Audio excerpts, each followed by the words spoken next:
I welcome you all with my love and respect.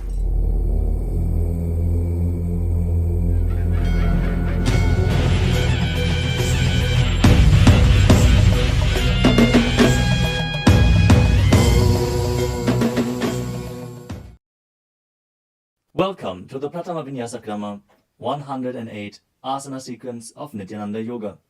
Before we start the yoga session, we request all the male bodies to please remove your upper cloth, for yoga is a ritual, and male bodies remove the upper cloth for any Hindu ritual.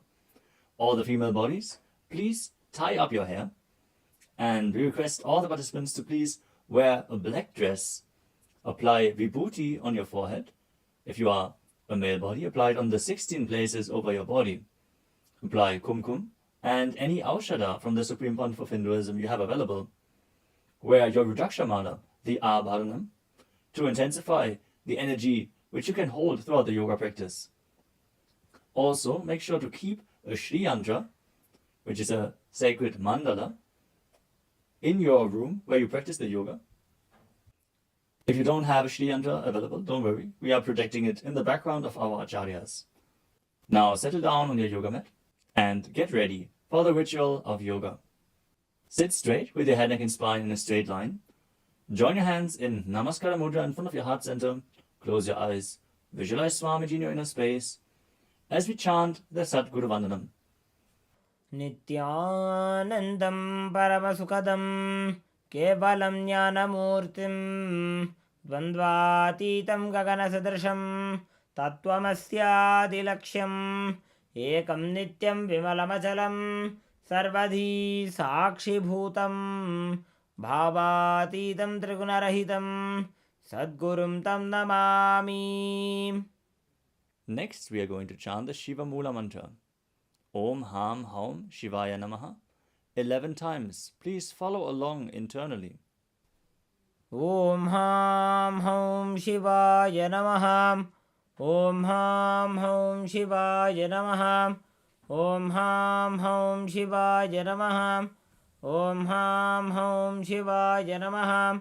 Om Ham Haum Shivaya Namaha. Om Ham Haum Shivaya Namaha. Om Ham Haum Shivaya Namaha. Om Ham Haum Shivaya Namaha. Om Ham Haum Shivaya Namaha. Om Ham Haum Shivaya Namaha. Om Ham Haum Shivaya Namaha. We will be performing the Tadvachamanam, the ritualistic cleansing. Now keep your hand, the right hand, in the shape of a cow's ear in the Gokarana Mudra, as our acharyas are demonstrating. Then take an udani of water, pour it into your right palm. We're going to chant a mantra thrice. Each time, sip the water from the bottom of your palm whenever the word Swadha is chanted. Om Atmatattvam Shodhayami Swadham. Take another udani of water. Om Vidyatattvam Shodhayami Swadham. Pour another udani of water into your palm. Om Shivadattvam Shodhayami Swadham. Now wash your right hand with the water from the Panchapatram and wipe your lips twice with the bottom of your thumb as we chant. Om Ham Hridayaya Namaha. Now wash your hand again. With the index, middle and ring fingers joined together, touch above the upper lip and below the lower lip. Wash your hand again. With the index fingers and thumbs joined together, touch the right nostril, the left nostril. And with the ring finger and thumb joined together, touch the right eye, left eye, and the right ear and the left ear. Wash your hand again. With the little finger and thumb joined together, touch the navel, the right chest and the left chest. And with all fingertips joined together, touch on top of the head, the right shoulder, left shoulder, and your heart center. Now wash your hand again. As you clasp the right hand over top of the left, place both hands on the right thigh. Set the sankalpa, the conscious resolution, what it is that you want to manifest today in today's Nityananda Yoga session as we chant the sankalpa mantra. Om Mamopatta Samasta दुरितक्षयद्वारा भगवच्छ्री Nityanand Paramshiva प्रीत्यर्थम Shri नित्यानंदेश्वरी Paramshiva शक्ति समेत श्री नित्यानंदेश्वर परमशिव प्रीत्यर्थम च अद्य पूर्वोक्त एवं गुण विशेषेण विशिष्टायाम् अस्यां शुभदितौ पूर्ण आरोग्य युक्त दृढ़गात्र यौगिक शरीर सिद्ध्यर्थम परमशिव शक्ति आविष्करणार्थम नित्यानंद योगाभ्यासं करिष्ये. Now wash your hand once more as we chant. Om अपौपस्पृश्य. Keep your panchapacham and udani out of harm's way as we are getting ready to start the yoga. Now sit in a comfortable cross-legged position with your head, neck, and spine in a straight line. Bring the index fingers and thumbs joined together on top of the knees in Bindu Mudra. Engage the three bandhas, the energy locks, which are contracting the perineal region and pulling it in and up. The Uddiyana Bandha, the stomach lock, contracting your stomach muscles and pulling your stomach in and up towards your spine. And the Jalandhara Bandha, the throat lock, tucking your chin to the chest and internally contracting your throat muscles.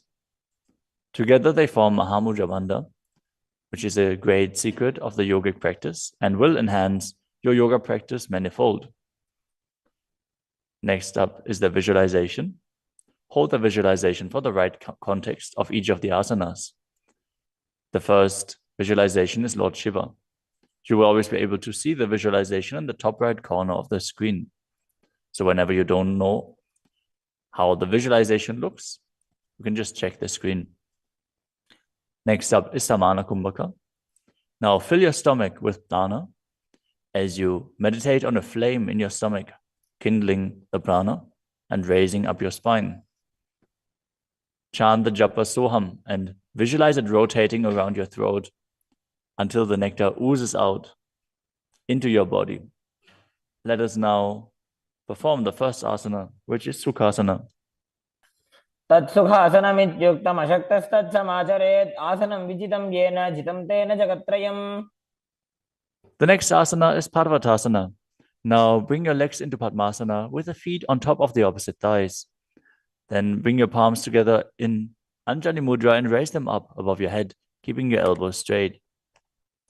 Engage all three bandhas, Mahamudra Bandha, as you visualize yourself as Mount Kailash.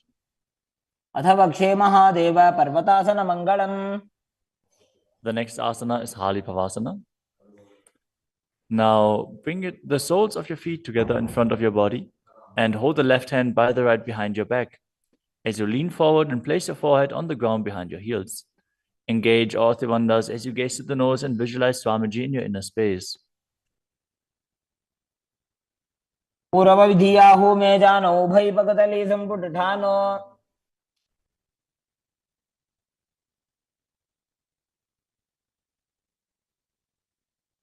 The next asana is Nagi Pavasana.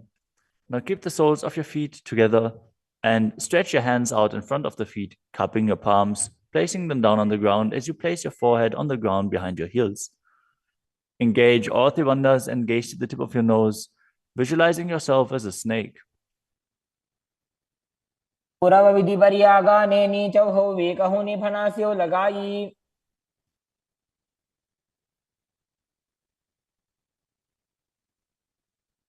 Next up is Kokilasana. Now hold the big toes with the index and middle fingers in Prana Mudra.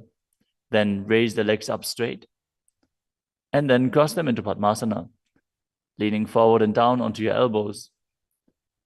Engage all three bandhas as you visualize yourself as a bird. स्थान्यदासनं वक्ष्ये yen Sidho भवेन्नरः. The next asana is Neti Asana. Now place one ankle on top of the opposite knee as you hold onto the opposite elbows. Engage all three bandhas, rotate your arms in a circle and gaze to the nose, visualizing Swamiji in your inner space, and after some time change the direction of the movement. घोड़ा बामा पादगी आशमाहिली सोये दक्षचरण को वार लोता परिकुल्फ समोय.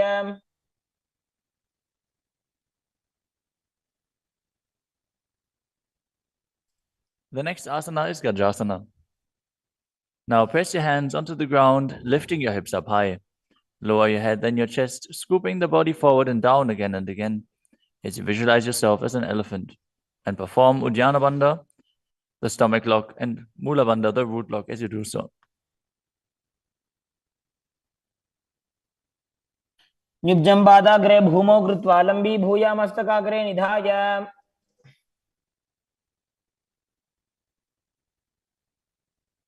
The next asana is Vrikshasana. From the same position, alternate pressing the heel of one foot into the ground while lifting the other heel up. Visualize yourself as a bear as you keep Uddiyana Bandha and Mula Bandha engaged. एकैकं पादमाकुञ्च्य गजासनं कुर्यात् वृक्षासनं भवति. The next asana is Vaishyasana. Now stand tall on the mat with the tips of the on the tips of the big toes, with all other toes raised off the ground. As you keep your head, neck, and spine in a straight line, and bring your index, middle, and ring fingers to the heart center in Hridaya Mudra. Visualize Swamiji in your inner space and perform Uddiyana Bandha and Mula Bandha. केशेन पादयुगलं बद्ध्वा तिष्ठेत दोमुखः.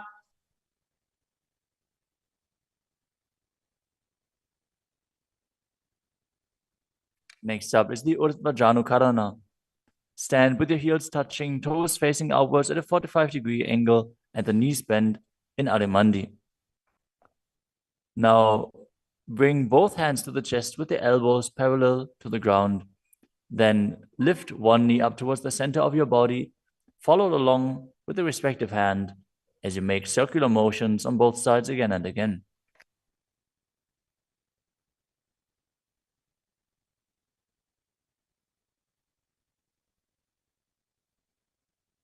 The next asana is Balalingasana.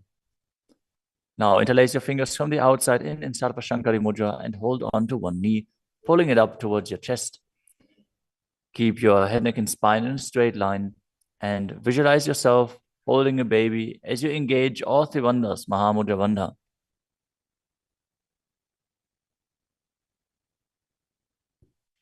एकं जानूरसि आलिङ्ग्य स्थातव्यं बाललिङ्गनं भवति. You move on to Padapidanasana. Now take the foot and pull it behind towards your buttocks.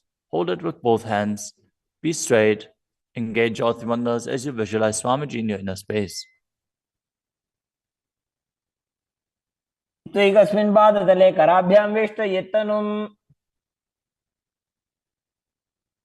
The next asana is Natarajasana. Standing on one leg, hold on to one foot and extend it backwards as you lean forward and stretch your arm out in front in Bindu Mudra with the index finger and thumb touching as you visualize yourself dancing as Lord Nataraja and perform the Mula Bandha. उत्तानपादं क्रौञ्चं च मरीचिं वीरभद्रकम्.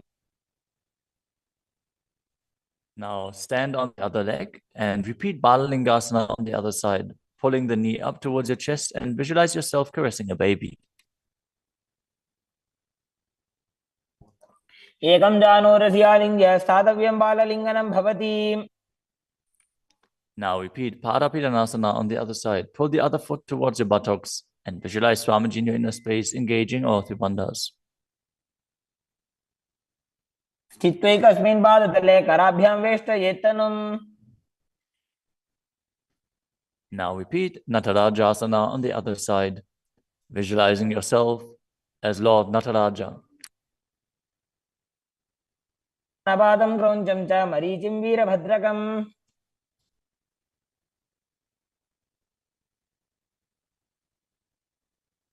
Next up is the Ardha Rechita Karana.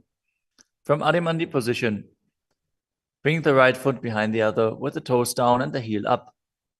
Keep the left hand at the chest and swing the right arm back and forth, gracefully moving the fingers one by one. Now keep the right hand over top of the nose, uncross your ankles, and repeat the movement on the other side.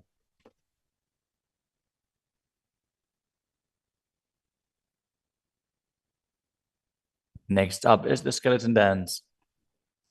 Now Visualize yourself as a skeleton as you shake your body intensely.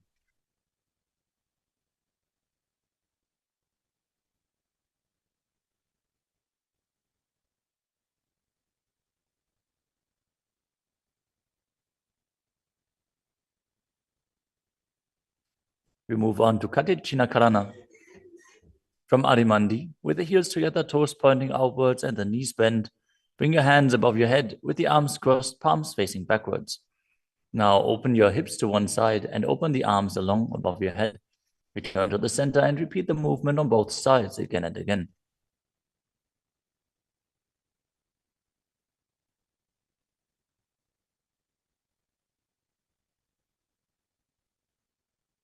The next asana is Tadasana. Now stand tall on the tips of the big toes as you raise your hands up above your head, beside your ears. Engage all three bandhas. Visualize yourself as a palm tree as you internally chant the new japa Shivoham. महामुद्राबद्ध कोनो ताड़ासन विभेदकान. Next up is Uttanasana. From a standing position, lean forward and down, bringing your hands flat to the ground.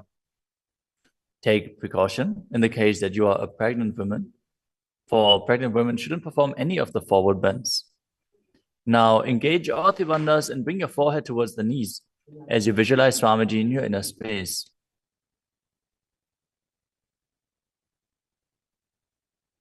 महामुद्राबद्ध कोनो ताड़ासन विभेदकान. The next asana is Tadakshvasana, the plank position. Now lower your body down onto your arms and feet as you tuck your chin to the chest and rotate your head from side to side, contracting your perineal region. Visualize Swamiji in your inner space. Keep breathing in the Samana Kumbhaka, filling your stomach with prana and visualizing a flame rising up your spine. गजासनवस्थित्वा मस्तकं वारं वारं दक्षिणकुक्षिं सव्यकुक्षिं नजेत्. The next asana is Bhujangasana. Now lower your entire body down onto your stomach as you keep the toes pointing backwards and your hands next to the chest. Now raise your head up using the strength of your lower back. Don't lift your body any higher than your belly button up. And open your mouth wide as you inhale through the hollow of your throat in Bhujangani Mudra. Visualize yourself as a cobra as you perform the Mula Bandha. अंगुष्ठनाभिपर्यन्तम् अधो भूमौ विनिन्यसेत्. The next asana is Shasasana. Now push your body up back into the plank position and alternate bringing one knee in towards your chest back and forth as you visualize Swamiji in your inner space and calmly breathe through your nose in Sahadra Kumbhaka.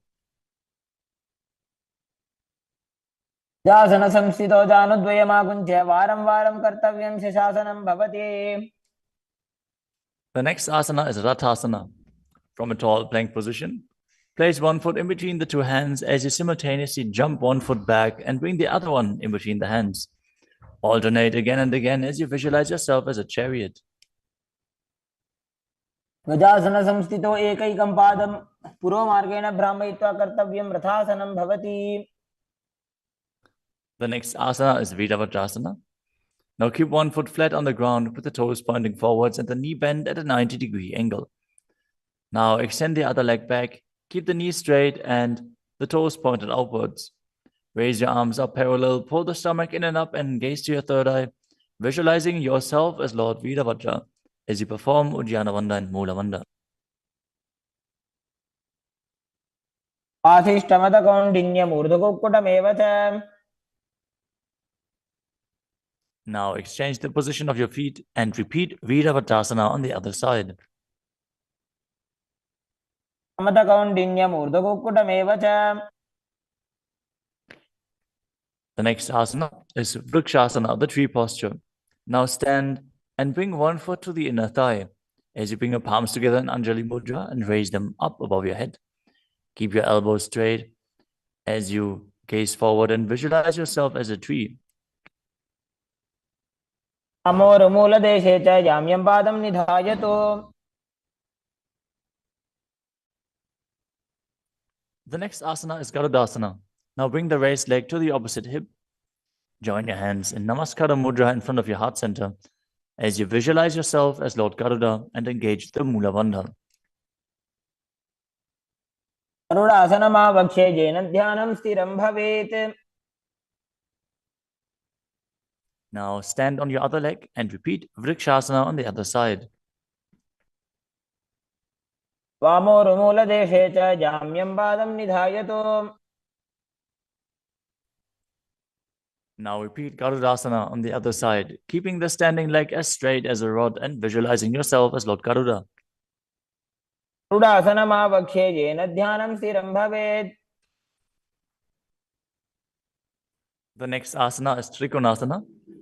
Now stand and step one leg forward and the other one far back, keeping the front toes pointing forwards and the back toes facing sideways. Now bring your hands parallel to the ground and lean forward and down as you keep one hand down and the other one raised up. Gaze upwards, visualizing yourself as a triangle as you perform the Mula Bandha. उत्तानपादं क्रौञ्चं च मरीचिं वीरभद्रकम्. Exchange the position of your feet. Step the other leg forward as you repeat Trikonasana on the other side. उत्तानपादं क्रौञ्चं च मरीचिं वीरभद्रकम्. Next up is the Nikuttaka Karana. From Adimandi position, heels touching, toes pointing outwards and the knees bent, raise one heel off the ground and bring your hands in front of the heart center with the palms facing each other. Now stump the rest heel to the ground, raise the other heel up and exchange the position of your hands again and again.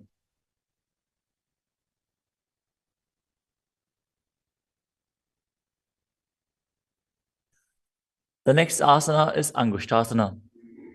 Now lower your body down onto the tips of your toes, placing the perineum on the back of your heels. Raise your knees off the ground and keep them together as you join your palms in front of your heart center in Namaskara Mudra. Visualize Swamiji in your inner space as you breathe in Brahmari Kumbhaka, buzzing like a bee on the inhalation and exhalation as you perform the Mula Bandha and internally chant the Nujapa Sadashivoham. बन्धासनमित्याहुः गोरक्षासनमेव च. The next asana is Saurasana. From the tips of the toes, extend one leg straight out with the heel down and the toes up. Keep your fingers down on the ground by the sides with the palms facing forward in Vara Mudra. Visualize Swamiji in your inner space as you perform the Mula Bandha. प्रसार्य एकं पादतलं संस्थाप्य त्वेकपादकम्. The next asana is Vidunanasana. Now, from Saurasana, lean forward and hold on to the big toe in Prana Mudra. As you hold the back heel with the other hand, balance. Visualize Swamiji in your inner space and perform the Mula Bandha. गुल्फस्थितो पादमेकं प्रसार्य तत्पादाग्रं संस्पृश्य तत्करेण. Now exchange the position of your feet. Stretch the other leg forward as you repeat Saurasana on the other side. प्रसार्य एकं पादतलं संस्थाप्य त्वेकपादकम्. Now again, lean forward and down, holding on to the front foot and the back heel, repeating Vidunanasana on the other side. स्थितो पादमेकं प्रसार्य तत्पादाग्रं संस्पृश्य तत्करेण. The next asana is Brahmajarankushasana. As you keep the toes on the ground and the perineum placed on top of the heels, which are raised off the ground, keep a gap between your legs and place the back of your hands on top of the respective knees. Contract the perineal region and tuck your chin to the chest as you gaze in between the two hands in Shambhavi Mudra, with eyes opened wide, unblinking, actually gazing within. As you visualize Swamiji within and perform the Jalandhara Bandha and Mula Bandha.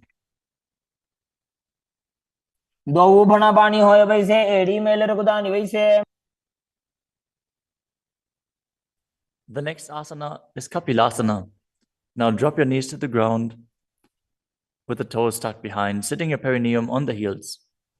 As you keep your hands on top of the respective thighs And pull your stomach in and up, contract the perineal region, gaze to the tip of the nose, and visualize yourself as Sage Kapila Muni. उभय पगदली समटारावे तिनकी Mahuli core मिलावे.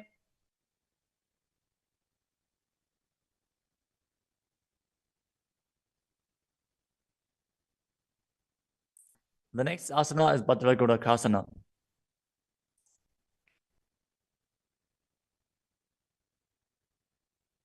Maintain the same position as you shift your gaze up to the third eye. Visualize Swamiji in your inner space as you buzz like a bee in Brahmari Kumbhaka.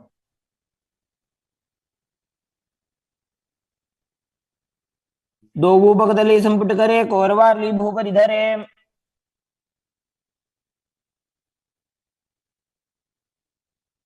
The next asana is Suryasana. Now sit with your toes tucked, perineum placed on top of the raised heels. As you bring your thumbs and little fingers together in Padma Mudra, opening up the palms resembling a lotus flower. Now raise your hands up above your head as you gaze up in between the gap between the palms, visualizing yourself as Lord Surya.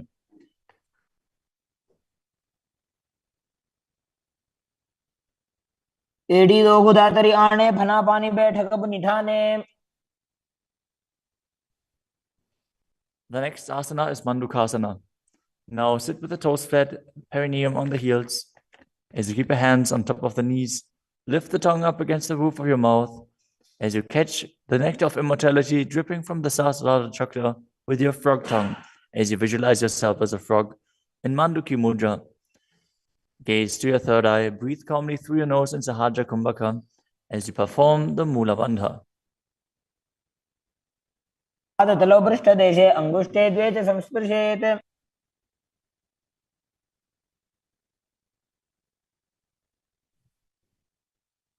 The next asana is Uttana Mandukasana. Maintain the same sitting posture, but bring your hands behind your back, holding onto the opposite shoulders. Gaze to your third eye, visualize yourself as a frog as you keep your tongue pressed against the palate of your mouth in Manduki Mudra. Perform Uddiyana Bandha and Mula Bandha as you do so.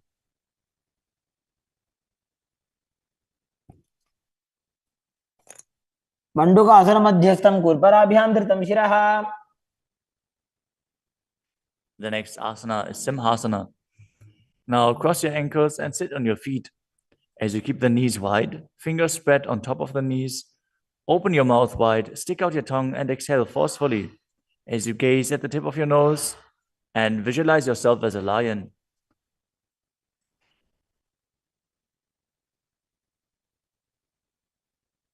दक्षिणं सव्यगुल्फेन दक्षिणेन ततेतरम्. The next asana is Bhadrasana.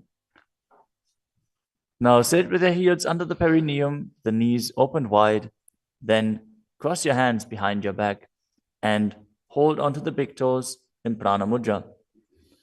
As you gaze at the tip of your nose, visualize Swamiji in your inner space and return to buzzing like a bee in Brahmari Kumbhaka. गुल्फौ च वृषणस्याधो व्युत्क्रमेण समाहितः. The next asana is Kakapusandhi Asana. Now squat and keep the feet flat on the ground as you keep your knees open wide and bring your arms in and around the raised knees. Interlace your fingers behind your back if you can. As you visualize yourself as a crow and gaze to the tip of your nose as you engage the Mula Bandha.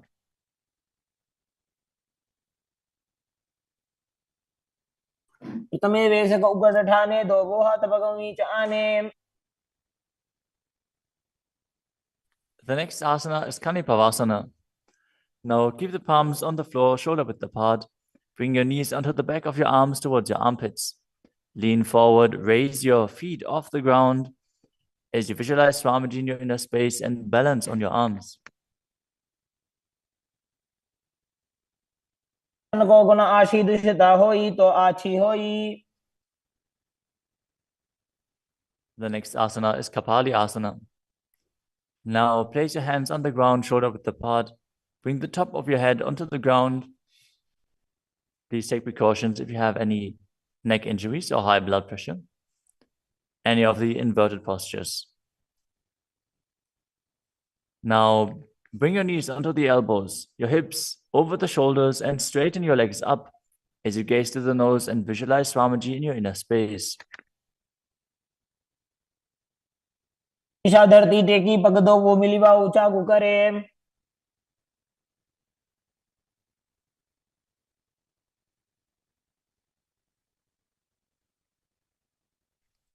The next asana is Parshvamayurasana.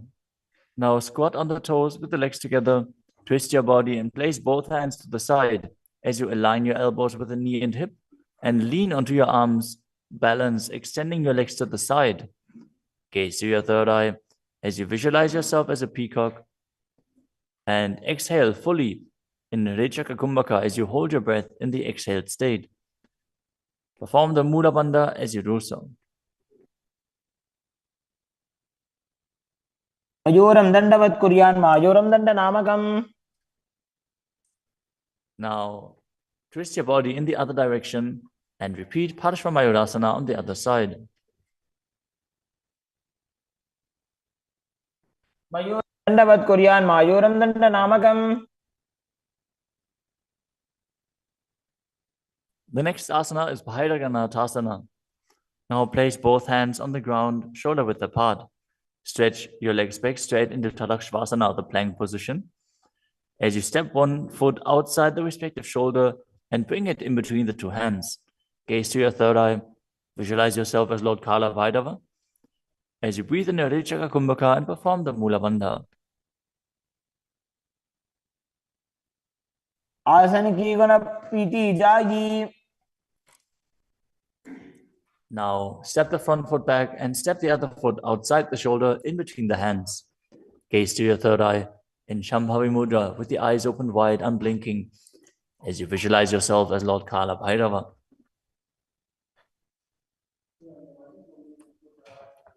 आसन को गुण पीती जाई. The next asana is Unmukha Pitasana. From Tadakshvasana, the plank position, bring your forearms down on the ground as you walk your feet forward, raising your hips. Lift your chest and head up and gaze to your third eye, visualizing Swamiji in your inner space.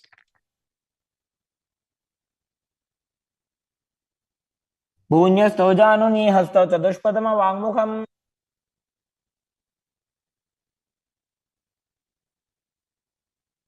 The next asana is Vashishthasana.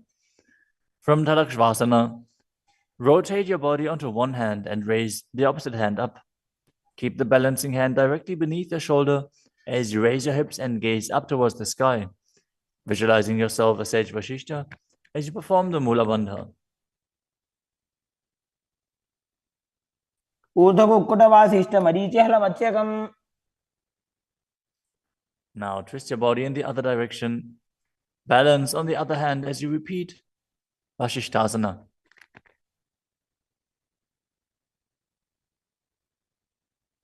ऊर्ध्वकुक्कुटवासिष्ठ मरीचिहलमत्स्यकम्. Now come to a seated position and extend your legs out in front with the heel down and the toes pointing up. Now bring your hands under the buttocks with the palms facing up. Keep your spine straight, elbows close to your body. Tuck your chin to the chest. Contract the perineal region. As you gaze to the nose, visualize yourself as Lord Hanuman and internally chant the new japa Mahasada-shivoham.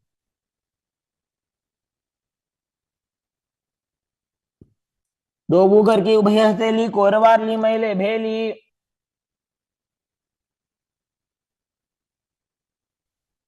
Next up is Paschimottanasana. Now visualize Swamiji in your inner space as you lean forward and down, holding onto the big toes in Prana Mudra. Perform Mahamudra Bandha, all three bandhas engaged, and exhale all the air from your lungs in Rechaka Kumbhaka. जानो Burrill लाटंतो पश्चिमं दानमुच्यते. The next asana is Ugrasana, with your legs straight. Interlace your fingers behind your neck. Lean your chest forward and down, bringing your head to the knees by the strength of your core. Engage all three bandhas as you visualize Kali in your inner space. शुभानिभ्यां दृढं धृत्वा जानुभरि शिरोन्यसेत्. The next asana is Marichi Asana. Now, sit with the legs extended, bring one heel to the groin with the knee raised, and reach your arm in and around the raised knee as you clasp your hands behind your back. Bring your chest to the thighs, head to the knee, and visualize yourself as Sage Marichi. उत्तानपादं क्रौञ्चं च मरीचिं वीरभद्रकम्.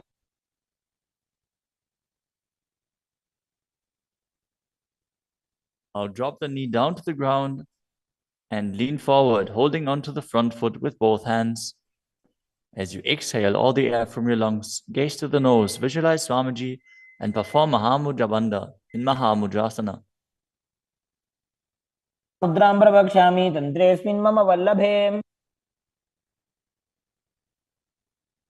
Now extend the other leg out. Bring the other heel towards the perineum with the knee raised. As you lean forward and interlace your fingers behind your back, in Marichi Asana on the other side. उत्तानपादं क्रौञ्चं च मरीचिं वीरभद्रकम्. Now drop the knee down, lean forward, hold onto the foot, engage all three bandhas, repeating Mahamudrasana on the other side. महामुद्रां प्रवक्ष्यामि तन्त्रेऽस्मिन् मम वल्लभे. The next asana is Bhadrasana 2.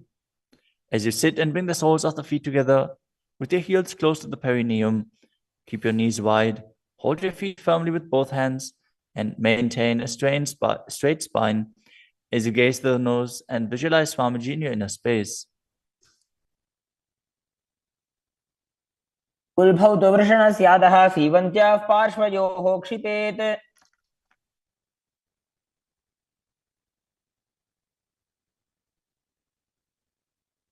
The next asana is Gvalipavasana.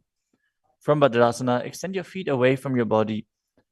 Keep the toes together, heels apart, knees wide open. As you place your hands on the respective knees, tuck your chin to the chest and gaze to the nose. Visualize Swamiji in your inner space. Perform the Jalandhara Bandha and Mula Bandha. पूर्वचरपट चौक कहियो सोई वाही विधियो कीजे सोई. The next asana is Joni Asana. Now sit, keep the soles of the feet together and the heels close to your perineum as you visualize the Yoni Mandala, which is projected on the screen. Now hold the soles of the feet as you lean forward and down and bring the forehead to the feet as you gaze to the nose and perform the Mula Bandha. दो बगतली संपुट करे एड़ी मेड़ के ढिंग धरे.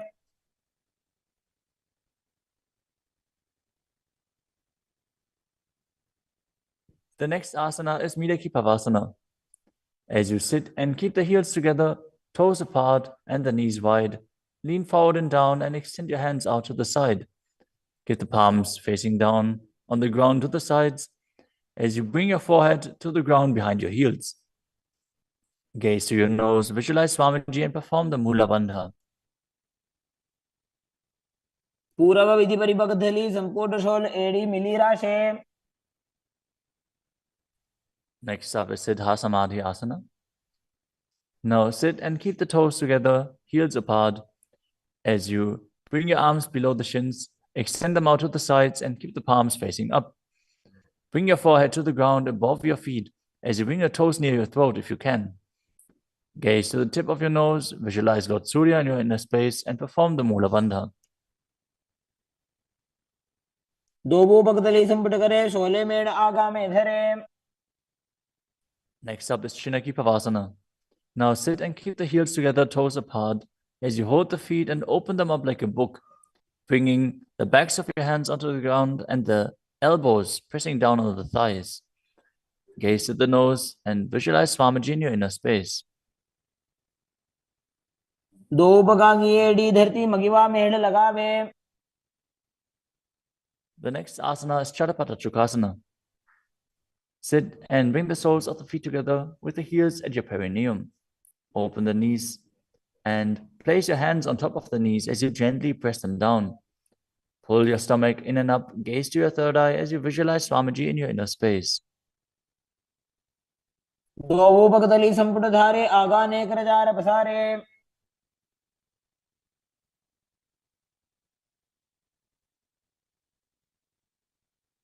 The next asana is Bhairavasana.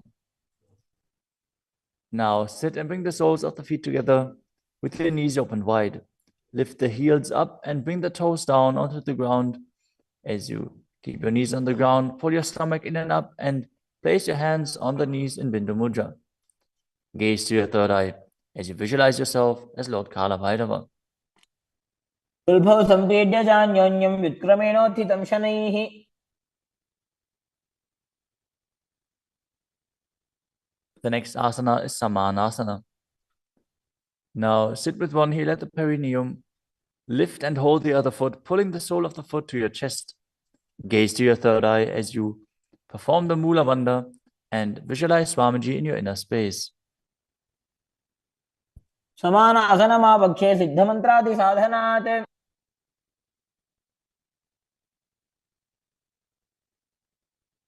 The next asana is Apanasana.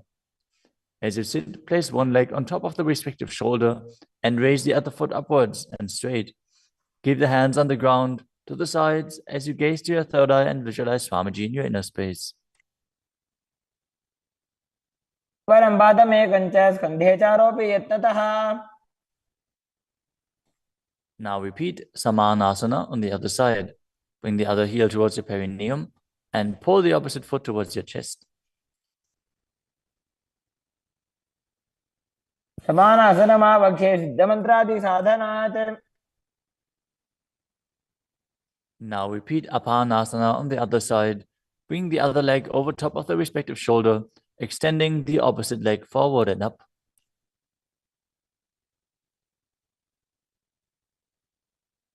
परं पादमेकञ्च स्कन्धे चारोपि यत्नतः.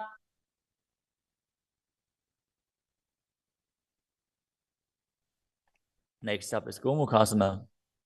Now sit and cross one leg over the other, aligning the knees at the center of your body with the feet by the opposite hips. Place both hands on top of the stacked knees as you gaze to the nose, visualize the face of a cow, and perform the Mula Bandha. Start breathing in Siddhkari Kumbhaka, pressing your tongue against the palate of your mouth without touching the teeth and hissing through your teeth while inhaling. Internally chant the new japa Om Nityanandoham. सव्ये दक्षिणगुल्फं तु पृष्ठपार्श्वे नियोजयेत्. The next asana is Anasuyasana. Now maintain the same posture. Hold on to the big toes of the feet in Prana Mudra as you gaze to the tip of your nose and visualize yourself as a Rishika Anasuya. Engage Udyana Bandha and Mula Bandha. दक्षिण कोडो नीचो ठाने वावोता के ऊपर आने.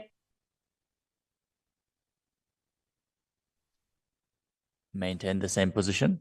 Interlace your fingers behind your back and lean forward and down as you bring your chin over the knees, the nose towards the ground, and visualize yourself as Rishika Anasuya in Anasuyasana too. जीमणा गोदा की संधि उपरिड़ा वागोड़ा की संधि. The next asana is Garudasana too.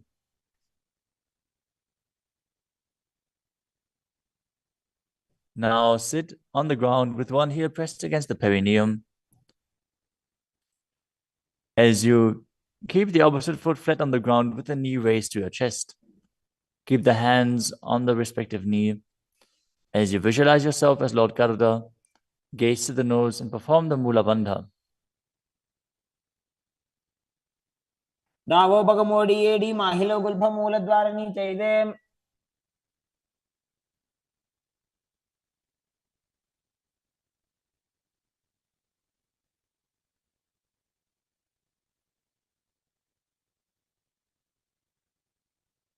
The next asana is Nadadasana. Now, sit and place your perineum on top of one heel as you interlace your fingers behind your neck and twist your elbows outside of the raised knee. Gaze to your third eye and visualize yourself as Sajnadada as you perform the Mula Bandha. पिष्टि जवाम पगदली केरी भूपरिता ही लगा बेफेरी. Next up is Matsya Pitakasana. Now place one foot on top of the opposite thigh. Wrap the respective arm around the knee, holding onto the opposite shin as you hold the big toes with the other hand in Prana Mudra. Visualize yourself as Matsya, the fish avatar of Lord Vishnu, as you perform the Mula Bandha. नवामाङ्गुष्ठन्तो गृहीतं Matsya पीठकम्.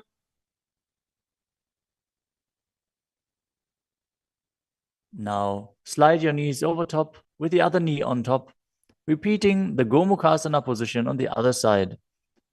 Gaze to the nose and visualize the face of a cow as you keep hissing through your teeth without the tongue touching your teeth in Siddhkari Kumbhaka.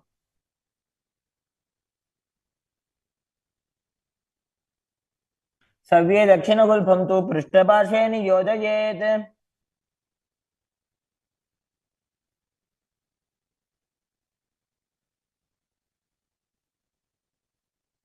Next up is Anasuyasana on the other side. Hold onto the big toes as you visualize yourself as Rishika Anasuya.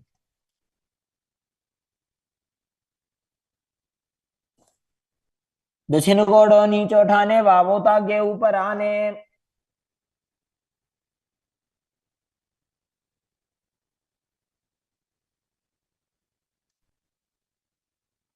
Now, from the same position, interlace your fingers behind your back and lean forward and down, chin over the knees, nose towards the ground in Anasuyasana 2.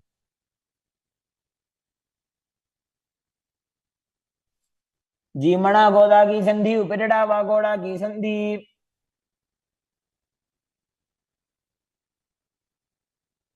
Now repeat Garudasana 2 on the other side, bringing the other heel towards the perineum, knee raised, hands on the knees, as you visualize yourself as Lord Garuda.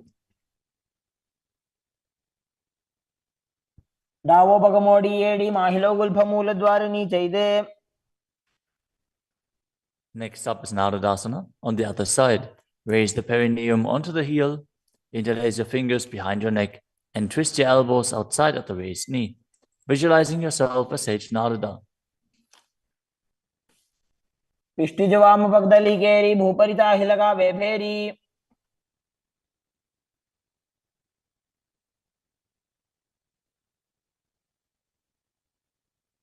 Next up is Matsya Pitakasana on the other side.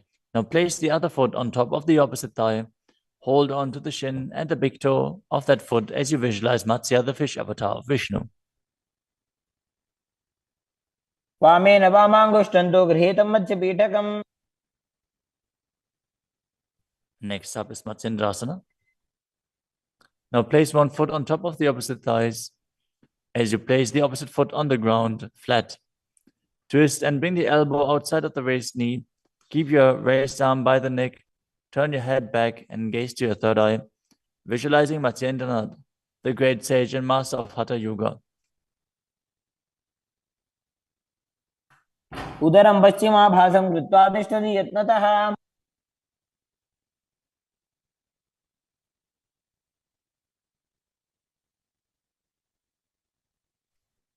The next asana is Kubhasana.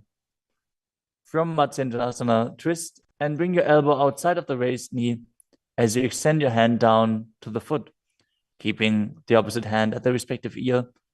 Twist your body back. Gaze back and up towards your third eye, visualizing yourself as a camel. आसन को गुण झोल हो जाए. Next up is Matsyendrasana 2. Keeping the hand extended down towards the foot, place your hand behind your body onto the ground as you gaze up to your third eye and visualize Matsyendranath. मत्स्येन्द्रपीठं जठरप्रदीप्तिं प्रचण्डरुक्मण्डलखण्डनास्त्रम्. Now repeat Matsendrasana on the other side. Extend the other leg out. Bring the opposite foot onto the thigh as you twist your elbow outside of the raised knee and gaze back.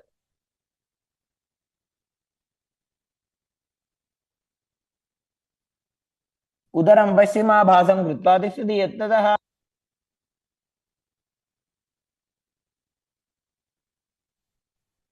The next asana is Kubhasana on the other side.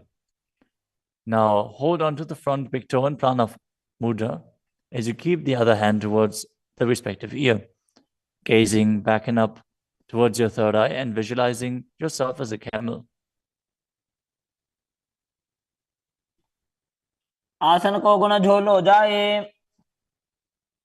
The hand to the ground behind you, twist your body even further as you visualize Matsyendranath in Matsendrasana too.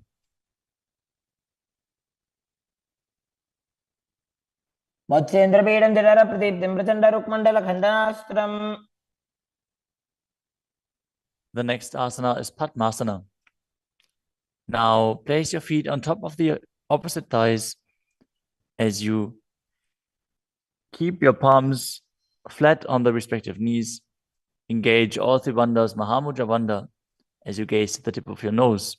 Visualize yourself as Lord Shiva. Breathe in Sitali Kumbhaka, now pressing your tongue against the back of the teeth, hissing while inhaling as you internally chant the new japa Om Nityananda Mahasada-Shivoham. आसनं द्विविधं प्रोक्तं पद्मं वज्रासनं तथा. The next asana is Padmasana too. As you sit in Padmasana, cross your hands in front of your body and hold onto the big toes in Prana Mudra. Gaze to the nose, visualize yourself as Goddess Parvati, the consort of Shiva, as you perform the Mula Bandha. अनुचरणं कृत्वा ऊरू संस्थो प्रयत्नतः. The next asana is Kukutasana. Now sitting in Padmasana, place your hands on the ground between the two thighs as you lift your body up off the ground. Visualize yourself as a rooster as you breathe calmly in Sahajra Kumbhaka and perform the Mula Bandha. पद्मासनं सुसंस्थाप्य नान्बोरोरन्तरे करो.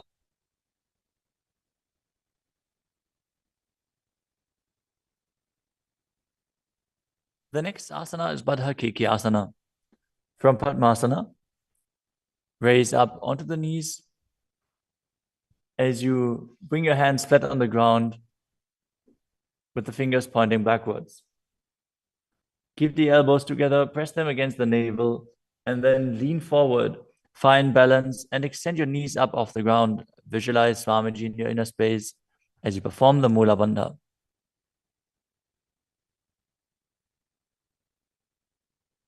धरामवष्टभ्यकरद्वयेन तत्पूर्वपरि स्थापिता नाभिपार्श्वः.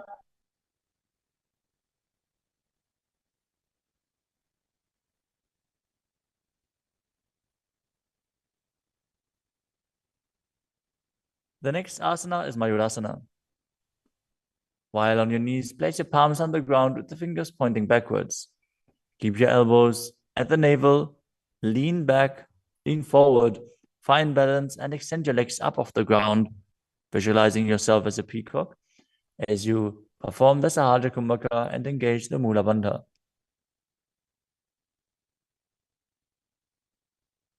अथ वक्षे Mahadev मयूरासनमुत्तमम्.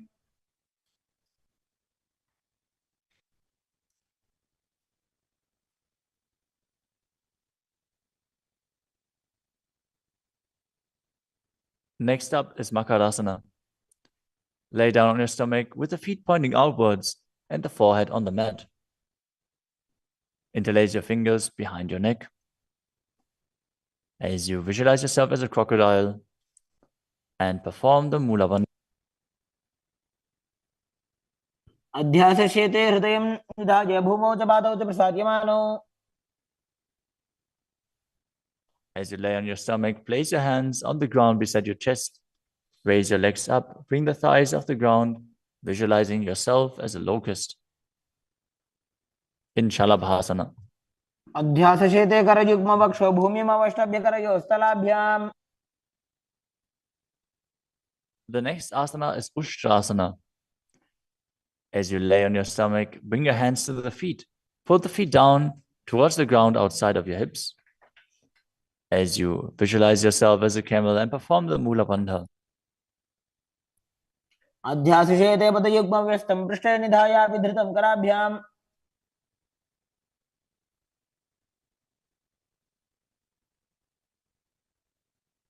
The next asana is Dhanurasana. From Ushtrasana, tighten the grip on your feet and kick the legs back and up as you lean forward and lift your chest off the ground. Gaze up to your third eye and visualize yourself as Pinaka, Lord Shiva's bow. Perform the Mula Bandha as you do so.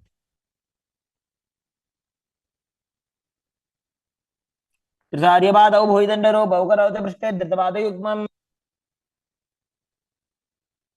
The next asana is Bhagasana. Now come to a kneeling position with your feet flat on the ground, sitting in between the two heels. Place your hands on top of the knees. Visualize Swamiji in your inner space. Breathe calmly through your nose in Sahasrara Kumbhaka. As you gaze to your third eye, contract the perineal region in Mula Bandha and internally chant Om Jayanti Paramashivoham.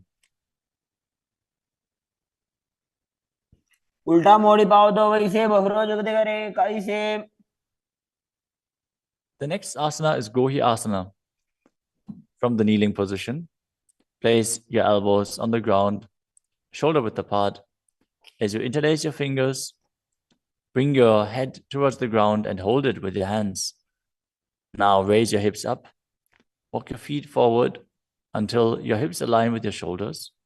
And then raise your legs up off the ground and pull the knees close to your chest. Try to touch your chin with the knees as you roll your body up in the inverted posture. Gaze to the nose and visualize Swamiji in your inner space. दो हाथ की कहुनी जोई पुनिह कलाजी जाने दोई. Now, from Gohi Asana, extend your legs up straight into Shirshasana. Gaze to the nose and visualize Swamiji in your inner space as you perform the Mula Bandha. विपरीतं मण्डलं च द्विधैव विदितं हिनः. Gently lower your body down and come to a seated posture. Now sit with your hands behind your calves and stretch your legs up. Bring your forehead to the knees as you come to a vertical position with your legs. Visualize Swamiji in your inner space and perform the Bhastika Kumbhaka, rapidly exhaling from your diaphragm, pushing the air out without inhaling, like the bellows of a blacksmith. We're going to perform Bhastika Kumbhaka for the next few asanas, so keep your core engaged and rapidly breathe through your nose. दो हाथ पग बाहर आने घोड़ा तरे काकसी ठाने. The next asana is Parighasana. Now sit and extend your legs out and up at a 45-degree angle. Bring your hands behind. Hold the opposite shoulders as you keep the chest upright, legs straight, toes pointed. Gaze to your third eye as you visualize yourself as a mace.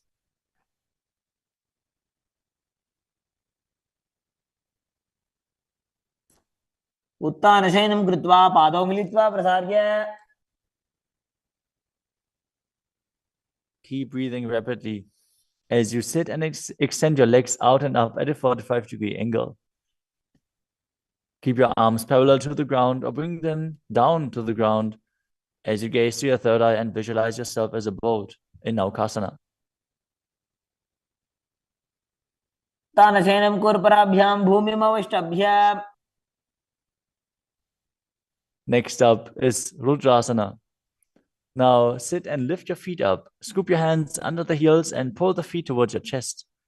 Keep your spine upright, gaze to the nose as you visualize yourself as Lord Rudra. Perform the Mula Bandha as you do so. पगदली संपूटक हाथस्योपक ऊंचाई. The next asana is Unmukha Pitasana too. Now lay down on your back with the feet flat on the ground, the knees raised up. Bring your palms down to the ground with the fingers just touching the back of your heels. Lift your hips up high. Press the feet into the ground as you tuck your chin to the chest, gaze to the nose, and visualize Swamiji in your inner space. ऊर्ध्वे च जानुनी कृत्वा शवित्वोर्ध्वमुखं तथा उत्थाप्य हस्तौ तिष्ठेत्तु पीठ उन्मुखनामके. Now lower your body down flat onto the ground. Keep the palms facing up next to your hips. As you contract the perineal region and forcefully pull the Kundalini Shakti up along your spine towards your Sahasrara chakra in Shakti Chalan Mudra. Relax. Completely unclutch from any micro movements of the body and mind. As you visualize that your body is dead and the Supreme Pontiff of Hinduism, Swamiji, is liberating you. Internally chant the Mahavakya, Om Nityananda Paramashivoham.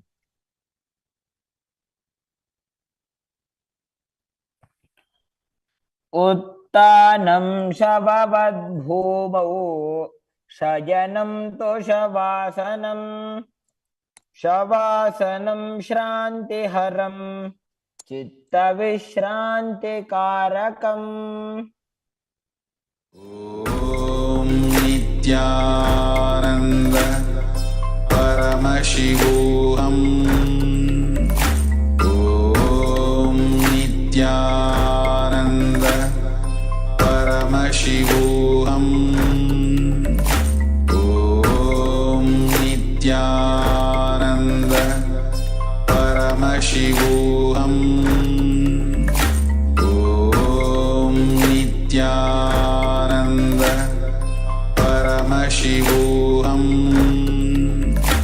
ॐ नित्यानन्द परमशिवोऽहम् ॐ नित्यानन्द परमशिवोऽहम् ॐ नित्यानन्द परमशिवोऽहम् ॐ नित्यानन्द परमशिवोऽहम् ॐ नित्यानन्द परमशिवोऽहम् ॐ नित्यानन्द परमशिवोऽहम् ॐ नित्यानन्द परमशिवोऽहम् ॐ नित्यानन्द परमशिवोऽहम् ॐ नित्यानन्द परमशिवोऽहम्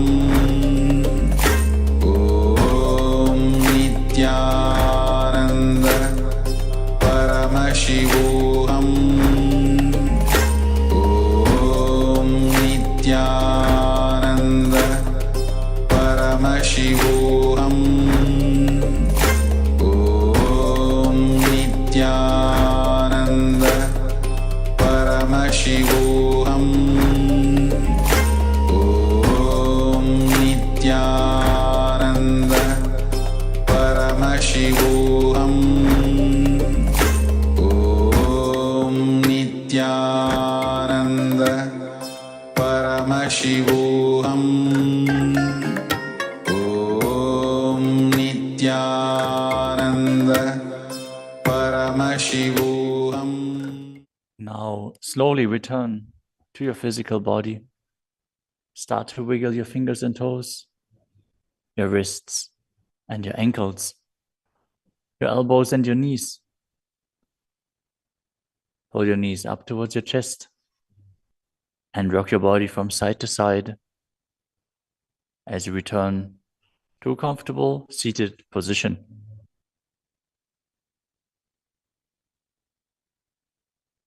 Congratulations! You completed the first 108 asanas of the sequence, which are the Pratama Vinyasa Krama. We are now going to continue the sequence with the next asana, which is Yathasana Ishtasana. Now sit in a posture that brings ease to your physical and mental space. Bring your hands on top of the knees in Bindu Mudra. Visualize Swamiji in your inner space.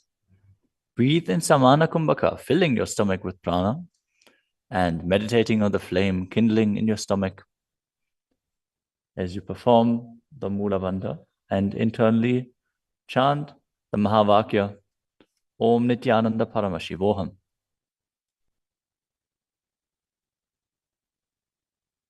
पर्यङ्कं तत्समाख्यातं यथासंस्थं यथास्थितिः. Next up is Samasana. Now sit in a cross-legged position. Keep your hands on the knees with the thumbs and index fingers touching.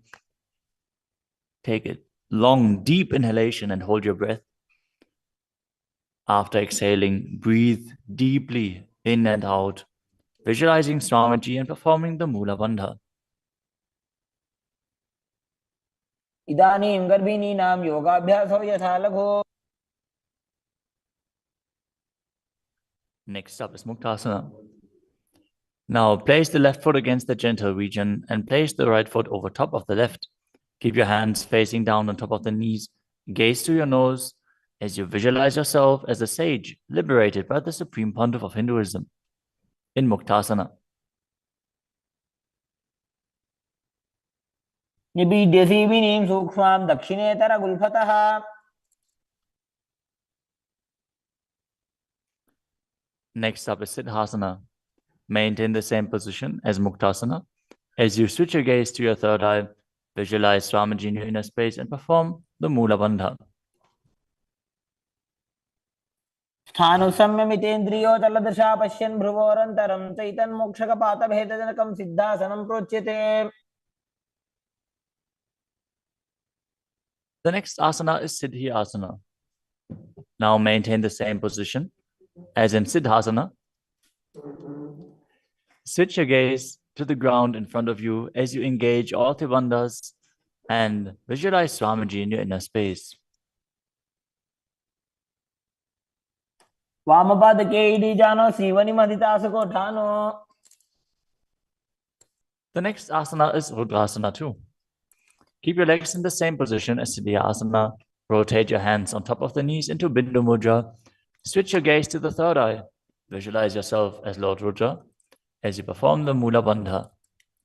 वामचरण परिदक्षिण दाखे एकजुगति ऐसे विधि दाखे. Next up is Santadunasana. Now maintain the same position. Switch your gaze to the nose and embody tranquility and an unshakable nature. आसन की गुण मन की चंचलता मीटे. Next up is Siddhasana too. Maintain one heel on top of the other as you bring your hands to the navel, cupping your palms over the other, resembling a lotus flower in Samputa Mudra as you visualize Swamiji in your inner space and perform the Mula Bandha. ऋजुकाय समासीन सिद्धासनमुदीरितम्. The next asana is Bandha Yoni Asana. In this asana, we are going to perform the Shanmukhi Mudra, which can increase blood pressure. So if you have blood pressure related issues, don't perform this asana. At least pay attention to your body and practice caution. Now set your sankalpa of manifesting through the womb of creation as you maintain the same sitting posture, and then exhale fully as you bring your little fingers beneath the bottom lip, ring fingers above the upper lip, middle fingers closing the nostrils, ring fingers over the eyes, and the thumbs closing the ears. मध्ये महादेव बन्धयोन्यासने शृणु. The next asana is Virasana. Place one foot on the thigh and the other foot under the opposite thigh. Touch your thumb and index fingers together in Bindu Mudra. Place them on top of the knees as you embody the space and state of bravery. Vida. एकं पादमथैकस्मिन् विन्यस्योरुणि संस्थितः. The next asana is Valmikasana. Now keep the left heel on the right side of the regenerative organs and the toes under the thigh, with the right foot on top of the left, with the toes by the knee. Keep your hands on the knees, thumbs and index fingers touching.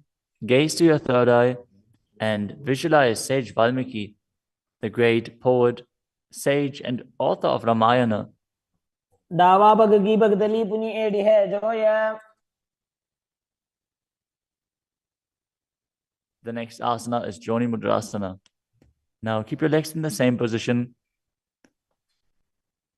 Switch your gaze to the nose as you visualize the Yoni Mandala, which is representing Devi Parashakti and is a representation of the creative energy of the universe.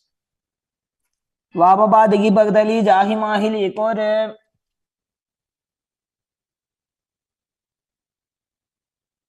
Next up is Yoni Asana. Keep your feet and hands in the same position as you switch your gaze to the third eye and keep visualizing the Yoni Mandala, which is projected on the screen. योन्यासनं पर्वतेन योगं योगफले नीलम्. The next asana is Bhadrasana 3. As you sit and bring the soles of the feet together, holding them with both hands, bring your knees down towards the ground, gazing to the tip of your nose, visualizing Lord Virata in your inner space as you perform Uddiyana Bandha and Mula Bandha. गुल्भौ च वृषणस्यादः सीवन्त्याः पार्श्वयोः क्षिपेत्.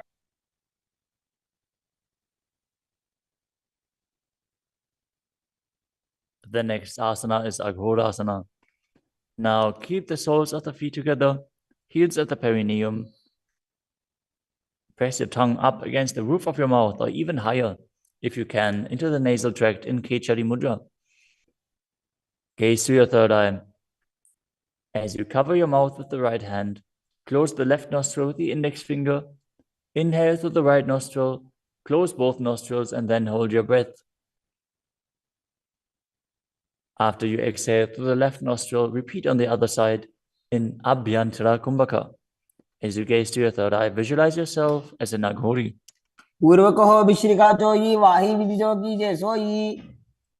Next up is Kanadi Pavasana. Bring the feet together in front, with the toes together and the heels apart. Place your elbows onto the heels. As you rest your chin on the palms, gaze to the tip of your nose and engage Uddiyana Bandha and Mula Bandha. As you perform Rechaka Kumbhaka, fully exhale and hold your breath in the exhaled state as you visualize yourself as a female elephant drinking water.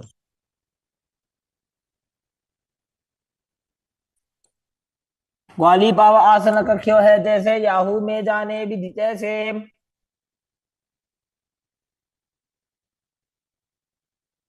Next up is Padasana. Now sit with the knees raised, arms between the thighs and calves, and interlace your fingers as you lift your feet off the mat. Gaze to the nose and visualize Swamiji in your inner space as you perform the Mula Bandha.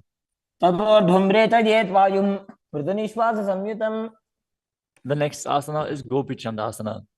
Now interlace your fingers around the feet with the soles together and place the toes at the groove of your throat, the heels on your chest.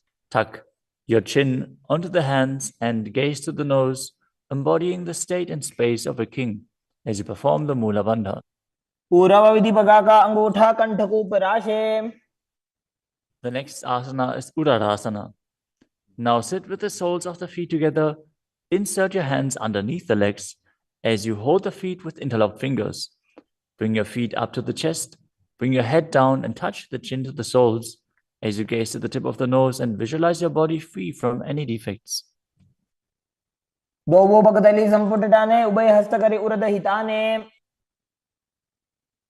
asana is Vishishtasana. From the same position, raise your feet up even higher. Bring your feet in front of your face with the interlocked fingers in front of your forehead. Visualize yourself excelling in everything as you perform the Mula Bandha. The next asana is Bhujasana. From a seated position, lift both legs over top of the respective shoulders as you bring your arms underneath the legs and up, interlacing your fingers around the back of your neck. Visualize yourself as a cobra as you perform the Mula Bandha. The next asana is Kalyanasana. Now maintain a seated posture, raise your legs up, And bring your elbows under the knees as you wrap your arms around your back with the palms clasped behind. Gaze to the tip of your nose and visualize yourself as a beautiful, auspicious goddess. दो हाथ भगों बीच आने, तिनको घोड़ा नीचे ठाने. The next asana is Sankatasana. With the left knee on the mat, place the left foot flat on the ground and sit down on the left heel. As you bring the right leg over top of the left, heel close to the hip. Visualize yourself as a swan as you perform the Ujjayi Pranayama, making an ocean-like sound with your mouth as you perform the Mula Bandha. वामपादं चितेर्मूलं संन्यस्य धरणीतले. The next asana is Dhenukasana. Now slide the heel outside of the hip. Visualize a cow in your inner space as you keep your hands on top of the knees. Perform Uddiyana Bandha and Mula Bandha. अनुषागी Nagar पंचडं ऋषिरिन्दगल्यम्नि. The next asana is Machandrasana. Now place the right foot on the left thigh and the left foot on the right knee. Bring the left hand behind your back and hold onto the right thigh. As you place the right hand on the left thigh, twist your body and gaze to your third eye, visualizing Swamiji in your inner space and performing the Mula Bandha. वामजङ्घभरदचिनटाने वामहस्तभिष्टीति स आने. Next up is Machandrasana 2. From Machandrasana, untwist and hold onto the respective big toes in Prana Mudra.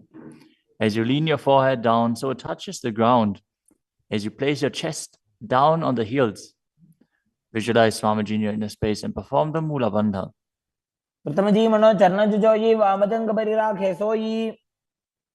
Now interlace your fingers and place them on the top knee. Engage all three bandhas, Mahamudra Bandha. As you visualize Swamiji, your Guru, in your inner space in Guru Asana. ऊर्मूलेतरपादस्य निष्ठिकापटेशगुल्भं संस्थाप्य. Now again, sit down on the heel, this time on the right foot. As you keep the top of the foot on the ground and interlace your fingers on top of the other knees, visualizing yourself as a swan. वामपादं चितेर्मूलं संन्यस्य धरणीतले. Now slide the heel outside the hip. Place both hands on top of the up knee as you visualize a cow in your inner space in Dhenukasana on the other side. अनुषागी Nagar पंचडं ऋषिरिन्दगल्यम्नि. Next up is Machandrasana on the other side. Bring the left foot on the right thigh and the right foot on the left knee. Twist your body. Keep one arm behind your back and hold on to the opposite thighs as you gaze to the third eye and visualize Swamiji in your inner space. वामजङ्घभरदचिनटाने वामहस्तभिष्टीति स आने. Next up is Machandrasana 2.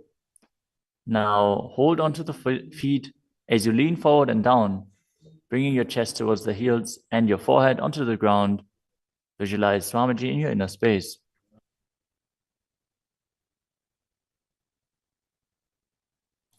प्रथमजी मनो चरणजुजोयि वामजङ्घपरिराखे सोयि. Now place your hands interlaced on the top knee as you visualize Swamiji, your Guru, in Guru Asana, engaging all three bandhas.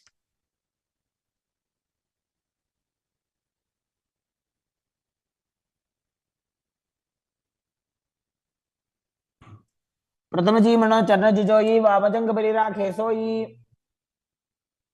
The next asana is Pashasana. Now sit with the feet flat on the ground, knees against the chest, with the hands holding onto the opposite knees. Keep your thighs together, spine straight, the tongue pressed against the roof of your mouth in Kechari Mudra as you gaze to your third eye and visualize Swamiji in your inner space. पादतले भूमो निधाय जानुनिवृषि निधाय. The next asana is Bodhashokasana. As you keep the feet flat on the mat, wrap your arms around the legs and hold onto the opposite wrists. Place your chin onto the knees as you gaze to the nose and visualize yourself being in an abode of bliss.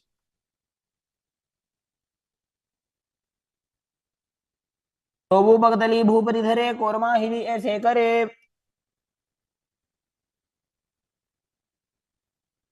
The next asana is Kurakatasana.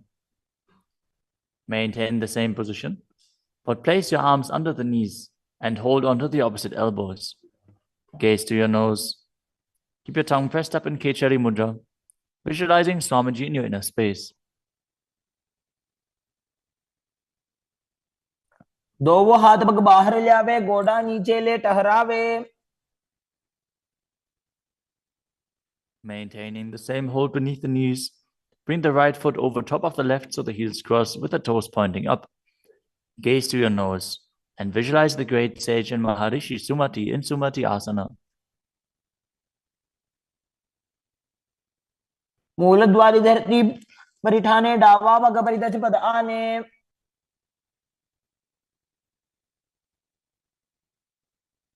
The next asana is Dandasana. Now extend your feet out straight with the arms raised straight above your head. Interlace the fingers with the wrists pointed outwards. As you engage all three bandhas, gaze to the nose. Visualize Swamiji in your inner space. Perform Mahamudra Bandha. इदानीं गर्भिणीनां योगाभ्यासो यथा लघो. The next asana is Arambhasana. Now sit with your legs straight. Hold the big toes in Prana Mudra with index and middle fingers. As you lean your chest forward and down, bring your head to the knees. Inhale through the left nostril and exhale through the right. Perform Nadi Shodhana as you visualize Swamiji in your inner space.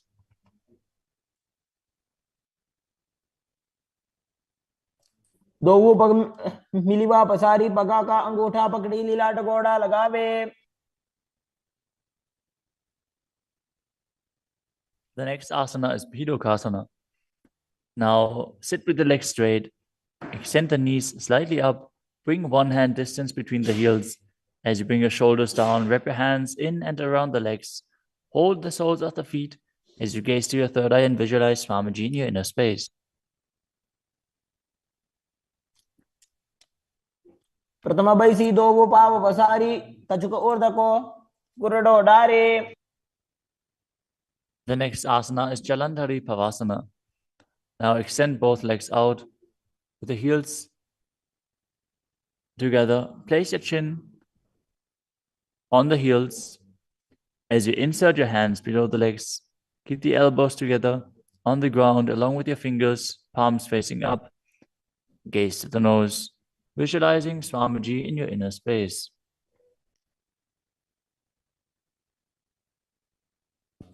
दोवो एड़ी मेली के दीजिए, हाथ पसारी.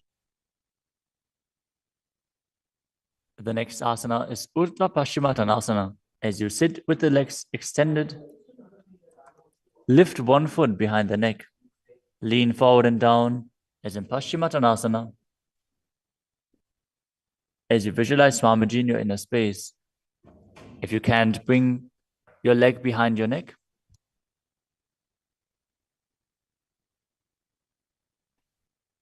Focus on the prana flowing up from the Muladhara to the Brahmarandha, through the 9 various points within the body, which are the soles of the feet, the regenerative organs, the navel, the heart, the throat, the uvula, the middle of the eyebrows, the forehead, and the Brahmarandha, the crown of the head. Now engage the Mula Bandha as you perform Urdhva Paschimottanasana. पश्चिमतानवत् संस्थितिं कृत्वा एकं पादं ग्रीवायां धृत्वा तिष्ठेत्. The next asana is Anantasana. Now lie on your back, lift the right leg behind the neck. The left hand holds the foot from the top. As you straighten your body, concentrate on the prana moving from Muladhara to Brahmarandha. Gaze to the nose as you visualize yourself as infinite, endless, or eternal, Ananta. उत्तानशयनी एकैकं पायी ग्रीवायां विन्यस्य. The next asana is Ankushasana. From Anantasana, rest on the elbow of the hand holding the foot. Concentrate on the prana flowing up. as you gaze to the nose and feel in complete control. उत्तानसहित एकैकं पादं ग्रीवायां विन्यस्य. The next asana is Dhrishasana. Lie down on the back as you bring your knees to the chest. Encircle your thighs and calves with your arms as you rock your body from side to side, visualizing Swamiji in your inner space. मानसेनं जानुनी हृदयवष्टम्भ. Now bring the other leg behind your neck. Repeat Urdhva Paschimottanasana on the other side. Again, if you can't bring your leg behind your neck, just pull it up as high as you can and then lean forward. Hold on to the foot. पश्चिमतानवत् संस्थितिं कृत्वा एकं पादं ग्रीवायां धृत्वा तिष्ठेत्. Now with the leg still behind your back, straighten your body, lay on your back, hold onto the foot with the opposite hand as you gaze to the nose and visualize yourself as being endless. उत्तानशयने एकैकं बाजी ग्रीवायां विन्यस्य. Now roll onto your elbow and feel in complete control in Ankushasana. उत्तानशयित एकैकं पादं ग्रीवायां कुर्वन्. The next asana is Yoga Nidrasana. As you lie on your back, lift your legs one by one up behind your head. Hold your hands behind your back as you gaze to the nose.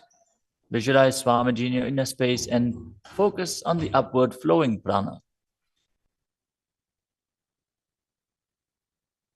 पादाभ्यां वेष्टयेत् कण्ठं हस्ताभ्यां पृष्ठबन्धनम्. The next asana is Atmadhammasana.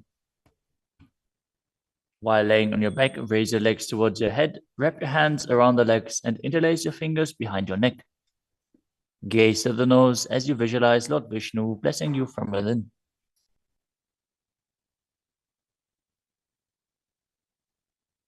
आत्मा राम आसन प्रथम सुधो सोवे. The next asana is Kochikasana. As you lay on your back, bring your knees to the chest with the soles facing up and extend your arms out sideways. Gaze to your third eye as you visualize Swamiji in your inner space.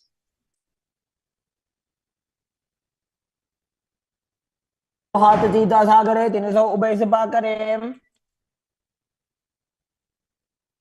Next up is the Jatara Parivritti. This asana consists of 3 steps. We are going to perform all 3 steps and then repeat them on the other side. Let us first enter a neutral position, which is laying on your back with the knees to your chest and the arms reaching out to the sides at shoulder level. Now visualize Swamiji in your inner space, perform the Mula Bandha and focus on the upward flowing prana in Pratyahara Kumbhaka. As you perform the first step, which is bringing one knee to the side onto the ground while extending the other leg down. Now bring both knees bent to the side. Straighten both knees to the side, hold onto the feet and gaze in the opposite direction. परिवृत्ति कोक्षिभागे त्रिधा हि परिकीर्तितः. Now come back to the neutral position, arms extended out to the sides and the knees pulled to your chest. As you drop the other knee towards the ground, extending the other leg down. Now bring both knees to the side and extend both knees to the side, gazing in the opposite direction. परिवृत्ति कोक्षिभागे त्रिधा हि परिकीर्तितः. Next up is the Dvipadapitam. As you lay on your back, bend your knees and place your feet flat on the ground. Hold onto your ankles and lift your hips up, gazing to the nose and visualizing yourself as sturdy as a bridge. As you start breathing in the Mocha Kumbhaka, as you keep the Jalandhara Bandha engaged while exhaling, force the air out through the throat lock gently. This will bring about a state of swooning in the yogi. Perform the Mula Bandha as you do so. प्रतिक्रियायुतं द्वन्द्वपीठः सर्वबलप्रदम्.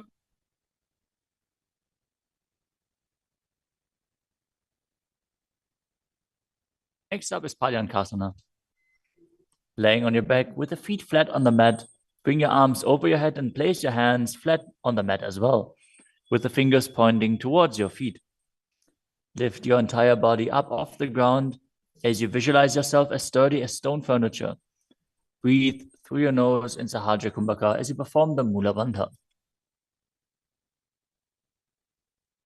उत्तानशयनं हस्ततलाभ्यां भूमिमवष्टभ्य.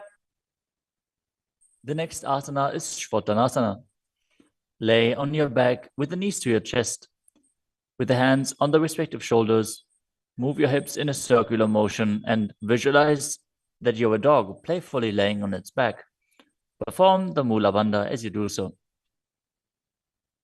शवच्छरीरं संस्थाप्य जानुनी सम्मील्य नाभवानीय.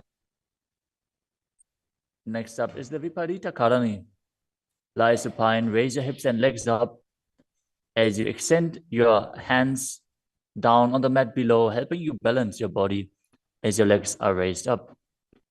Move your legs in a circular motion as you visualize Swamiji in your inner space and keep Jalandhara Bandha and Mula Bandha engaged. भूतले सशिरो दत्त्वा खेनये चरणद्वयम्. Next up is the Viparita Karani too. Now stop the movement of your legs. Keep them pointing up straight as you visualize Swamiji in your inner space. Karni विपरीताख्या सर्वाधिव्याधिनाशिनी. Next up is Langalasana. As you lay on your back, lift your hips and take your feet over the head with the toes on the floor. Stretch your hands out on the ground behind your back. Clasp your palms, rest on your neck and shoulders as you visualize yourself as a plow. Breathe in Mocha Kumbhaka with Jalandhara Bandha and Mula Bandha engaged. दिवाकण्ठेन भूमिं विष्टम्भा पादाग्रद्वयम् ऊर्ध्वमुन्नयेत्. The next asana is Sajita Paschimottanasana. As you lie on your back in the same position, bring your hands to the feet. Pull your thighs to the chest and hold on to the toes as you keep your arms and legs straight. This is one of the 84 different asanas revealed directly by Lord Paramashiva himself. Visualize Paramashiva as you perform Jalandhara Bandha and Mula Bandha. तानं शयित्वात् कुर्वीत शयितपश्चिमतानकम्. Next up is Supta Konasana. Maintaining the same position, bring your hip over top of the shoulder level and open your legs wide apart. Visualize Swamiji in your inner space. Perform Jalandhara Bandha and Mula Bandha. परिवृत्ति कोक्षे भागे त्रिदाहि परिकीर्तितः. The next asana is Chakrasana. Now bring your legs over top of your head, toes on the ground, hold onto the ankles of the feet and roll onto your back, keeping your legs straight. Visualize yourself as a chakra, a wheel, as you perform Jalandhara Bandha and Mula Bandha. पासनस्तद्वौ पादौ कुर्यान्मस्तकतः परो. Next up is Supta Prasarita Parangushtasana. As you lay on your back with the legs vertical, hold on to the big toes in Prana Mudra and then open your legs wide to the side. Visualize Swamiji in your inner space as you return to breathing in Ujjayi Pranayama, making an ocean-like sound with your mouth. उत्तानपादं क्रौञ्चं च मरीचिं वीरभद्रकम्. The next asana is Supta Padangushtasana. Now, hold onto the big toes and join your feet together above your body, keeping your legs straight and your arms straight as well. Visualize Swamiji in your inner space and perform the Mula Bandha. उत्तानपादं क्रौञ्चं च मरीचिं वीरभद्रकम्. The next asana is Matsyasana. From Supta Padangushtasana, move your legs into Padmasana and lay on your back, holding onto the opposite elbows over your head. Gaze to the nose and visualize Matsya, the fish avatar of Vishnu. Matsyasana. मुक्तपद्मासनं कृत्वा उत्तानशैलं चरेत्. The next asana is Padasharamasana. Laying on your back with the legs in Padmasana, place the backside of the right hand onto the left palm. Gaze to the nose and visualize Rama in your inner space as you perform the Mula Bandha. प्रथमकरे पद्मासन आचे सुदोषो वे भूपरिपाचे. The next asana is Sarvangasana. While laying on your back, legs in Padmasana, lift your hips and legs up Bring your hands to the hips, supporting you with the elbows on the floor. As you tuck your chin to the chest in Jalandhara Bandha, contract the perineal region in Mula Bandha. Gaze to the nose and visualize Swamiji in your inner space. अथ वक्षेत्र संक्षेपात् सर्वांगासनम् उत्तमम्. Next up is Vrishchikasana. As you lay on your back, one foot on the opposite thigh, lift the other knee towards your head. Extend both arms up above your head and hook the fingers forward, gazing to your third eye and visualizing yourself as a scorpion. प्रथमशेन सुधोषी शिकेशिकी संधि सुदाखे. Now exchange the position of your feet. Repeat Vrishchikasana on the other side. प्रथमशेन सुधोषी शिकेशिकी संधि सुदाखे. The next asana is Vrishabhadakshipasana. Now lay on your back and interlace your fingers around the neck as you lift both feet off the ground, extending one leg straight and the other knee pulled to the chest. Alternate extending and raising the knee again and again, visualizing Swamiji in your inner space and breathing calmly through your nose in Sahaja Kumbhaka. उत्तानशयनं कृत्वा अङ्गुलिभिः कन्द्रां बद्ध्वा. The next asana is Marottanasana. Lay on your back and lift your legs one by one up, touching the knees to your ears as you visualize Swamiji in your inner space. शोत्तानवत् संस्थितिः कृत्वा जानुद्वयं पर्यायेन कर्णयोः संस्पृशेत्. Next up is Vrikasana. While laying on your back, place the sole of the feet flat on the ground. Stand up and then sit back down, visualizing yourself as a wolf. अथ उत्तानशयनं कृत्वा पादतलाभ्यां भूमिं धृत्वा. The next asana is Luddhasana. Lay on your back and quickly throw your legs up above your head. Completely roll over. Repeat this again and again, visualizing Swamiji in your inner space. Finish in a prone position. उत्तानशयनं पादौ शिर उल्लङ्घ्य.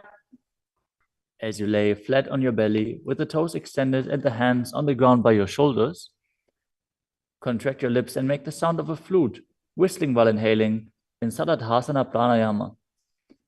Visualize yourself as a chariot, carrying warriors into a battle for Dharma on your chariot back. युद्धशयनं कृत्वा नाभिं भूमौ निधाय. The next asana is Dehalyulanganasana. Now push your body up into Tadakshvasana, the plank position, as you jump your legs forward and back between the arms again and again. Visualize yourself go beyond the body and mind.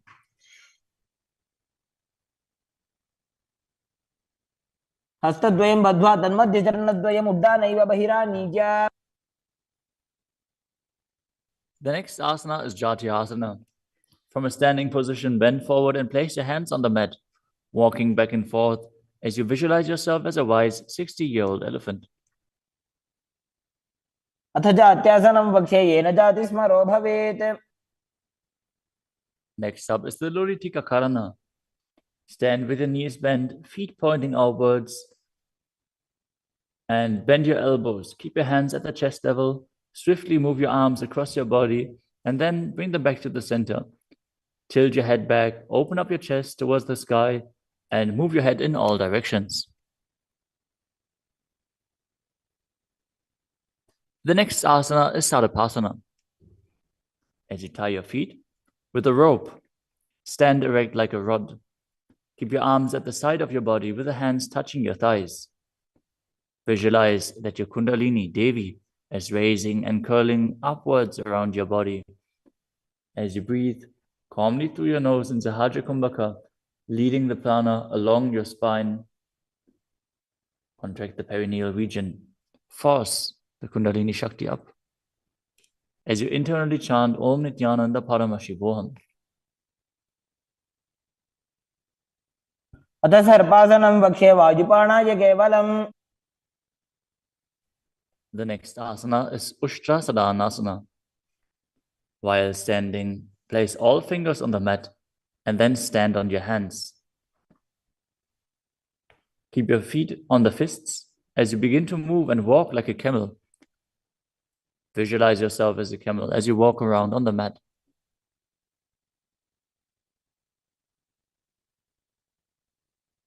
मुष्टिकनिष्ठिकाप्रदेशेन भूमौ निधाय उपरि पादतले संस्थाप्य.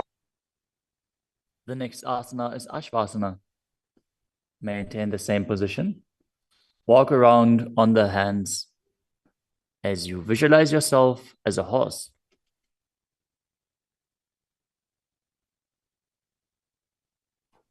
मुष्टिकनिष्ठिकाप्रदेशेन भूमौ निधाय.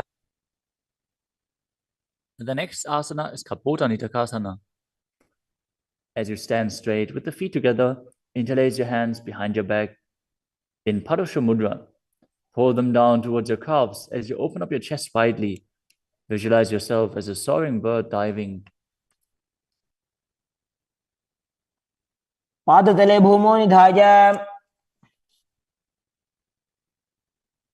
Next up is the Tala Pushpa Putam Karana.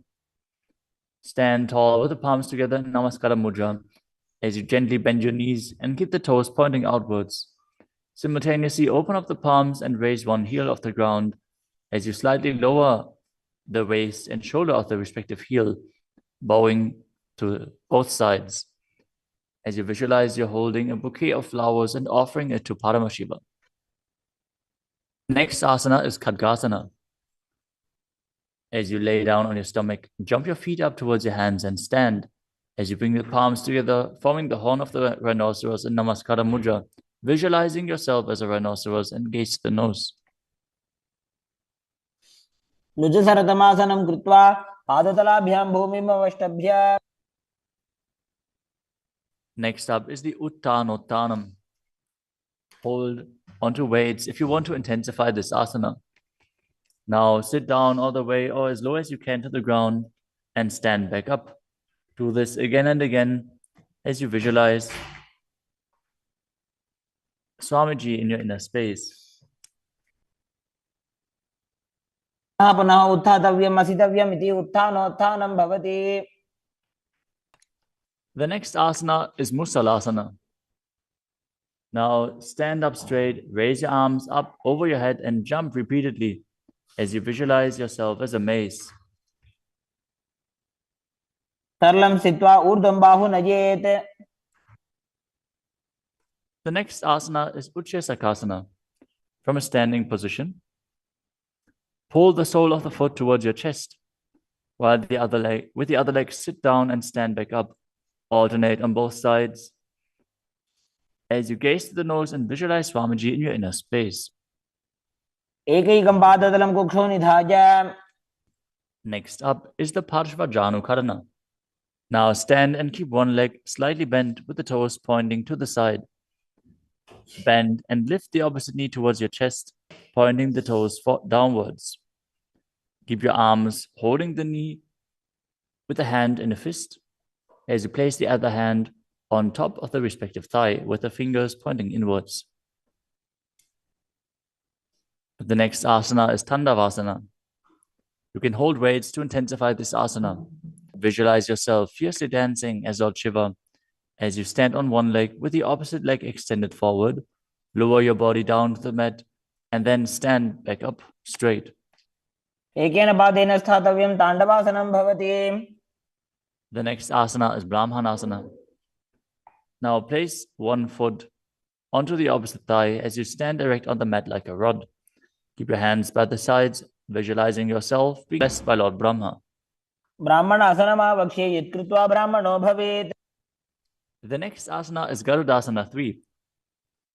Stand tall and wrap the left leg over and around the right knee as you tuck the left toes on the other side of the right calf.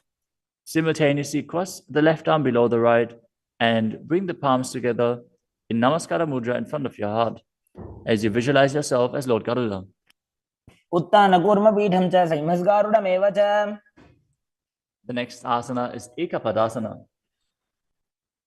Now bring the leg to the other thigh as you keep the hands hanging down by the sides towards the knees.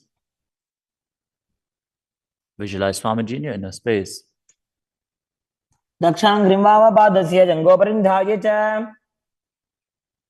The next asana is Dhruvasana. Stand on the right leg and hold onto the big toes of the left foot as you straighten the left leg out to the side and visualize yourself as the North Pole star as you rotate on the standing leg. एकेन हस्तेन दण्डरूपस्य एकस्य पादस्य अग्रं धृत्वा. The next asana is Trivikramasana. Stand on the right leg and lift the left foot behind your neck if you can. Then stand tall. Otherwise, you can pull the leg towards your chest. Then alternate standing and sitting. Perform the 3 steps of Vishnu as you visualize Lord Vishnu in your inner space. एकेन पादेन स्थातव्यम् उत्थातव्यम्. Now repeat the Parshvajanukarana on the other side. Now visualize yourself fiercely dancing as Lord Shiva as you repeat Tandavasana on the other side. पादेन स्थातव्यं ताण्डवासनं भवति. Now repeat Brahmanasana on the other side. ब्राह्मणासनमावक्ष्ये यत्कृत्वा ब्राह्मणो भवेत्. And repeat Garudasana 3 on the other side. नगुर्मपीठं च सिंहस्गारुडमेव च. Now bring your foot to the opposite hip with the hands hanging down as you repeat Ekapadasana on the other side. दक्षाङ्घ्रिं वामपादस्य जङ्घोपरि निधाय च. Now hold on to the opposite foot, holding the big toe in Prana Mudra as you rotate your body on the mat, visualizing yourself as the North Pole star in Dhruvasana. एकेन हस्तेन दण्डरूपस्य एकस्य पादस्य अग्रं धृत्वा.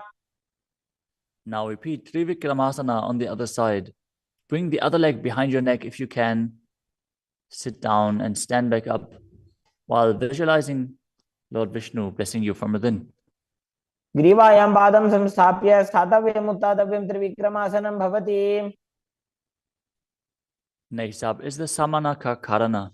Stand with the feet close together, toes pointed slightly out. Keep both hands to the sides of your body as you stand straight on the mat and relax.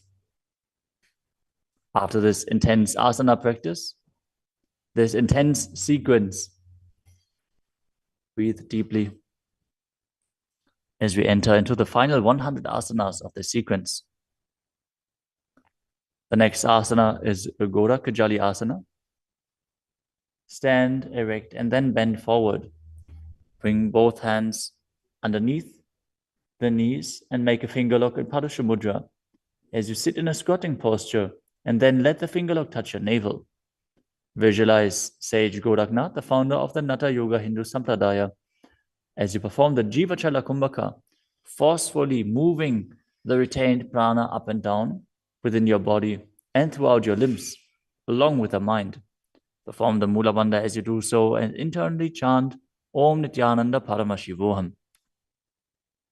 प्रथम ही उभो होए बाहुरी नीचो पुनि होवे.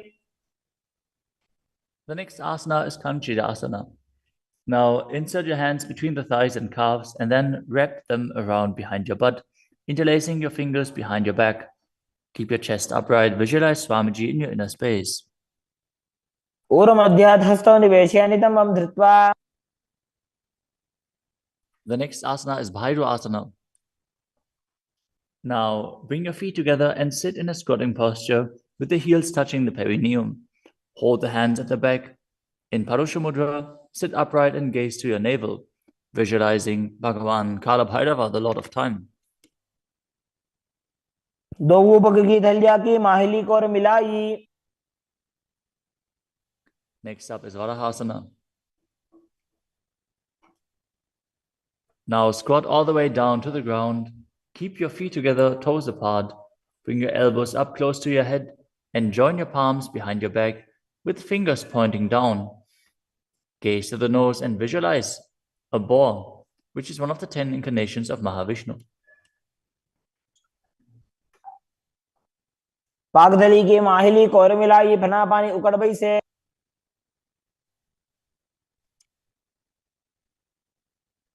The next asana is perpetuating. With the heels touching, bring your hips to the same level as your knees. Let your hands hang down, hold on to the big toes in prana mudra as you visualize Swamiji in your inner space and perform the Mula Bandha. पार्श्वद्वयं मील्य स्थित्वा नितम्बं जानुप्रदेश आनीय. Next up is Bakasana. Now place your hands on the mat, fingers wide, and place your knees onto the back of your arms with the eyes forward. Lean forward and down, lifting your feet off the ground as you visualize yourself as a crow.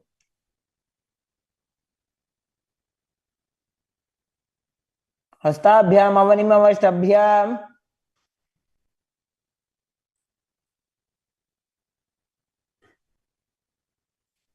The next asana is Sushtanga Kapali Asana.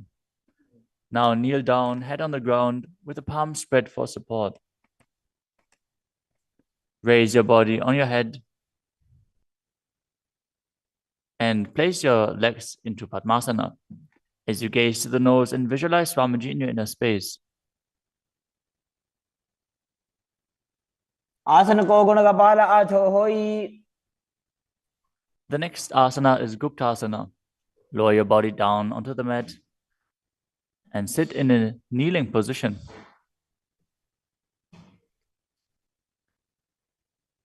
Keep your toes touching behind and sit in between the heels.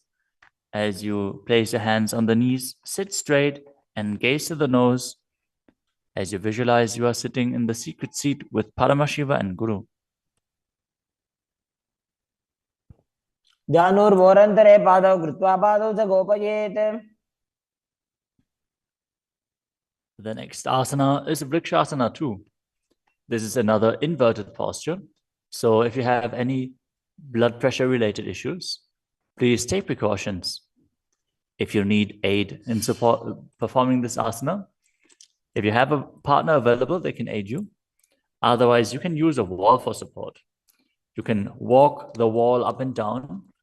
This is a progression where you can increase your arm strength and finally be able to perform this asana yourself. Now, place your hands on the ground, shoulder width apart, and lift your body up straight into a handstand. Visualize you're a tree with deep roots into the ground as you breathe calmly in Sahaja Kumbhaka.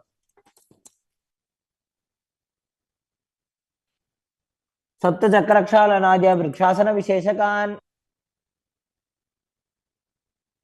Next up is Shiva Asana. Move your hands closer together and again enter the handstand posture. Visualize Tejas energy is flowing to your third eye. As you gaze up to your third eye, the Tejas energy will rejuvenate your body. दो पग जोड़ी माही Gulf मिलाए. The next asana is Matsyasana too. Now visualize yourself as a fish as you enter a plank position. Lower your body down to the mat and push it back up again and again as you engage the Mula Bandha. दिव्यं शयनं कूर्परो पार्श्वभागायाम् ऊर्ध्वकृत्य. Next up is Sarpasana too. Lie prone on your belly with the hands on the hips and lift your chest to the left and right, visualizing and moving your body like a snake. दिव्यं शयनं कृत्वा हस्तौ नितम्बं संस्थाप्य. Next up is Nidalambanasana. Lay prone on your belly with the hands in Padma Mudra, the lotus mudra, holding onto the chin. Keep the toes pointing backwards, feet together, as you feel self-supported and completely independent. कराभ्यां पंकजं कृत्वा तिष्ठेत् कूर्परया सुधीः. The next asana is Chaturasana. As you lay on your stomach, place your hands flat on the mat in front. Straighten your arms and bend your knees. Bring the feet towards the upper back and lift your head and chest up, visualizing yourself as an umbrella protecting your guru from the sun rays. अर्ध्यासनवत् स्थित्वा हस्ततलाभ्यां भूमिं वष्टभ्य. The next asana is Vajrasana. Now sit on the knees,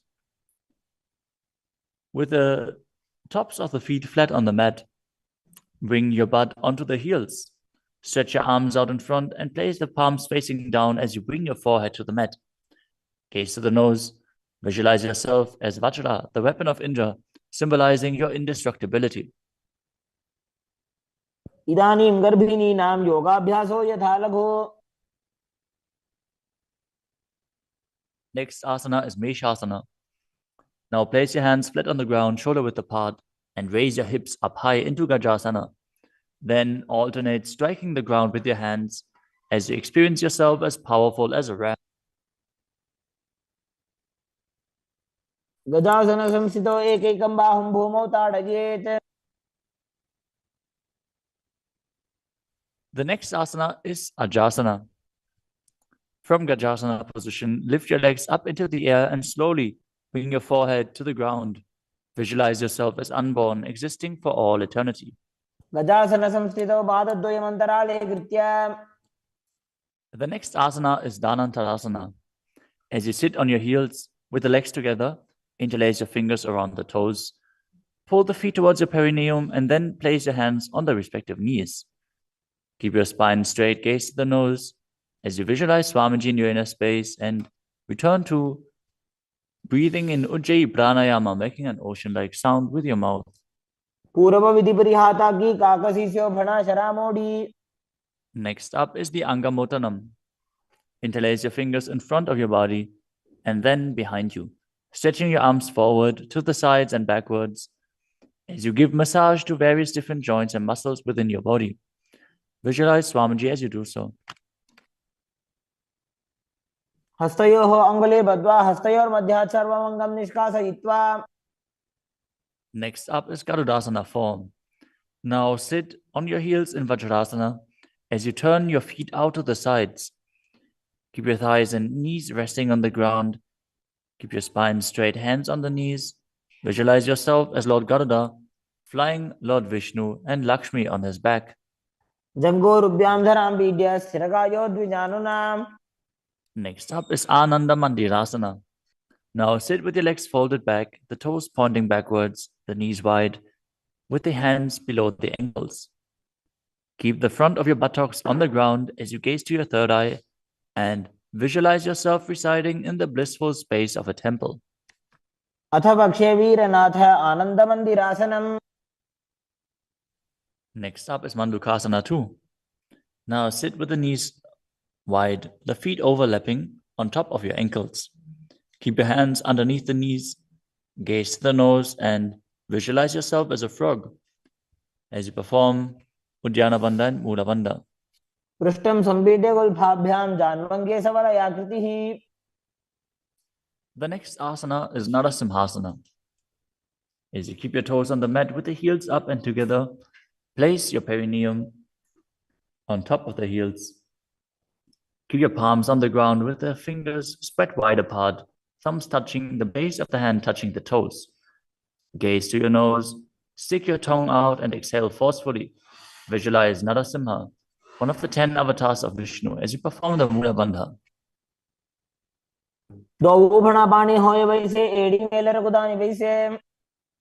The next asana is Vishrakasana. Sit on the toes and place your perineum on the heels as you separate your knees and place them on the ground. Make a hollow of your palms and place it on your mouth. Keep your thumbs under the teeth and close your lips. Gaze to your nose. Inhale through the right nostril and exhale through your mouth as per your capacity in Vishraka Pranayama. Visualize yourself as Devi, presiding over any and all minuscule fears you might have. The next asana is Makadasana. Now bring the soles together, the top of the feet on the ground. As you sit on the heels, bend your elbows, bring your fingers to the armpits, and imitate as if you were a monkey stretching itself. Visualize yourself as a playful monkey as you gaze to your third eye and perform the Mula Bandha.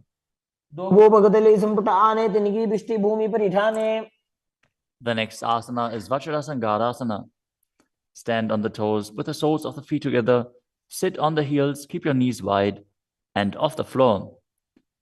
Hold your elbows behind your back as you gaze to the nose, Embody a diamond-like strength for yourself and your Sangha, your spiritual community. प्रथम बना पानी होई बैसे दो एड़ी गुदानी बैसे. The next asana is Kanjanasana. Now keep the toes down, ankles crossed behind, and sit on the heels. Place your palms on the mat to the sides as you gaze to the nose and visualize perfect health beyond any and all physical or mental ailments. अंजनासनमावक्षे यत्कृत्वा सुस्थिरो भवेत्. The next asana is Kurmasana, the turtle posture. With your toes flat, cross your feet and place your perineum onto the back of the heels. Keep your knees wide and on the floor. Rest your hands on the knees. Gaze to the nose and visualize a turtle with a stable body and mind to live for hundreds of years. गुल्फौ च वृषणस्याधो व्युत्क्रमेण समाहितौ. The next asana is Yogasana. With the toes flat, cross your feet and place your perineum onto the back of the heels. Gaze to your nose and visualize Swamiji in your inner space. गुदं नियम्य गुल्फाभ्यां जान्वङ्गे सवलयाकृतिः.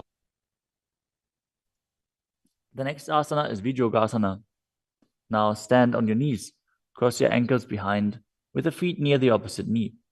Hold the calves with the fingers inside and the thumbs outside as you gaze to your third eye and visualize a space of eternal oneness, Advaita, with your Guru. घोड़ा वामो उभय होई घोड़ा आड़ा राखे दोई. The next asana is Ushtrasana 2. In a kneeling position, bend backwards, hold your ankles with your hands and keep your arms straight.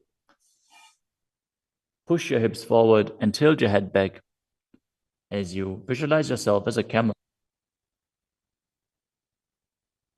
मेरुदण्डग्रन्थि दाढ्या संविपातयिषु पुमान्.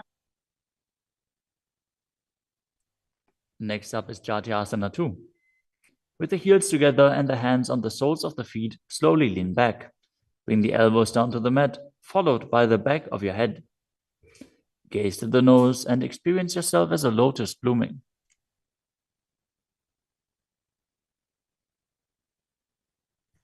दो एड़ी संपुट करे सोले मूलद्वारित हृदरे. Next up is Viratasana. Sit on the knees with the thighs and calves together. Lean back and touch your back to the ground. Then rise back up. Do this again and again as you visualize the healing and liberation of all causal, subtle forms of your body. Gaze to the nose and perform the Mula Bandha. जंगा पृष्ठभूमो निधाय जंगोदरयोः ऊरुनि संस्थाप्य. Next asana is Kapotasana. From Viratasana, raise your hips higher. Bring your forearms to the mat and hold the back of the heels. As you bring your head in between the feet, visualize yourself as a beautiful dove and perform the Mula Bandha. मेरुदण्डग्रन्थि दाढ्या संविपातयिषु पुमान्. The next asana is Vadasana. Now stand upright on the knees with the toes tucked. Hold your arms with opposite hands and gaze to the nose. This is the boon-fulfilling posture. Receive your boon from Paramashiva. जानुनि भूमौ संस्थाप्य हस्ताभ्यां बाहु परस्परं धृत्वा. Next up is Vadahasana 2. Keep your knees together, toes tucked behind. Lean forward as you bring the elbows to the mat.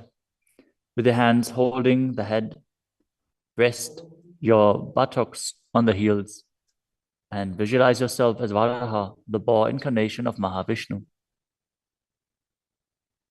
सूर्यं चन्द्रं भेदनानि आसनानि निकथ्यते. The next asana is Mundasana. This is another inverted posture. Use a wall for support if needed. Now kneel down, place your elbows on the mat, shoulder width apart. Interlace your fingers and place your head onto the mat, supporting it with both hands. Walk your feet forward until your hips align with the shoulders and then raise your legs straight up. Be stable. Gaze to the nose. Visualize yourself as a lopped tree as you breathe calmly through your nose in Sahadra Kumbhaka in Mundasana.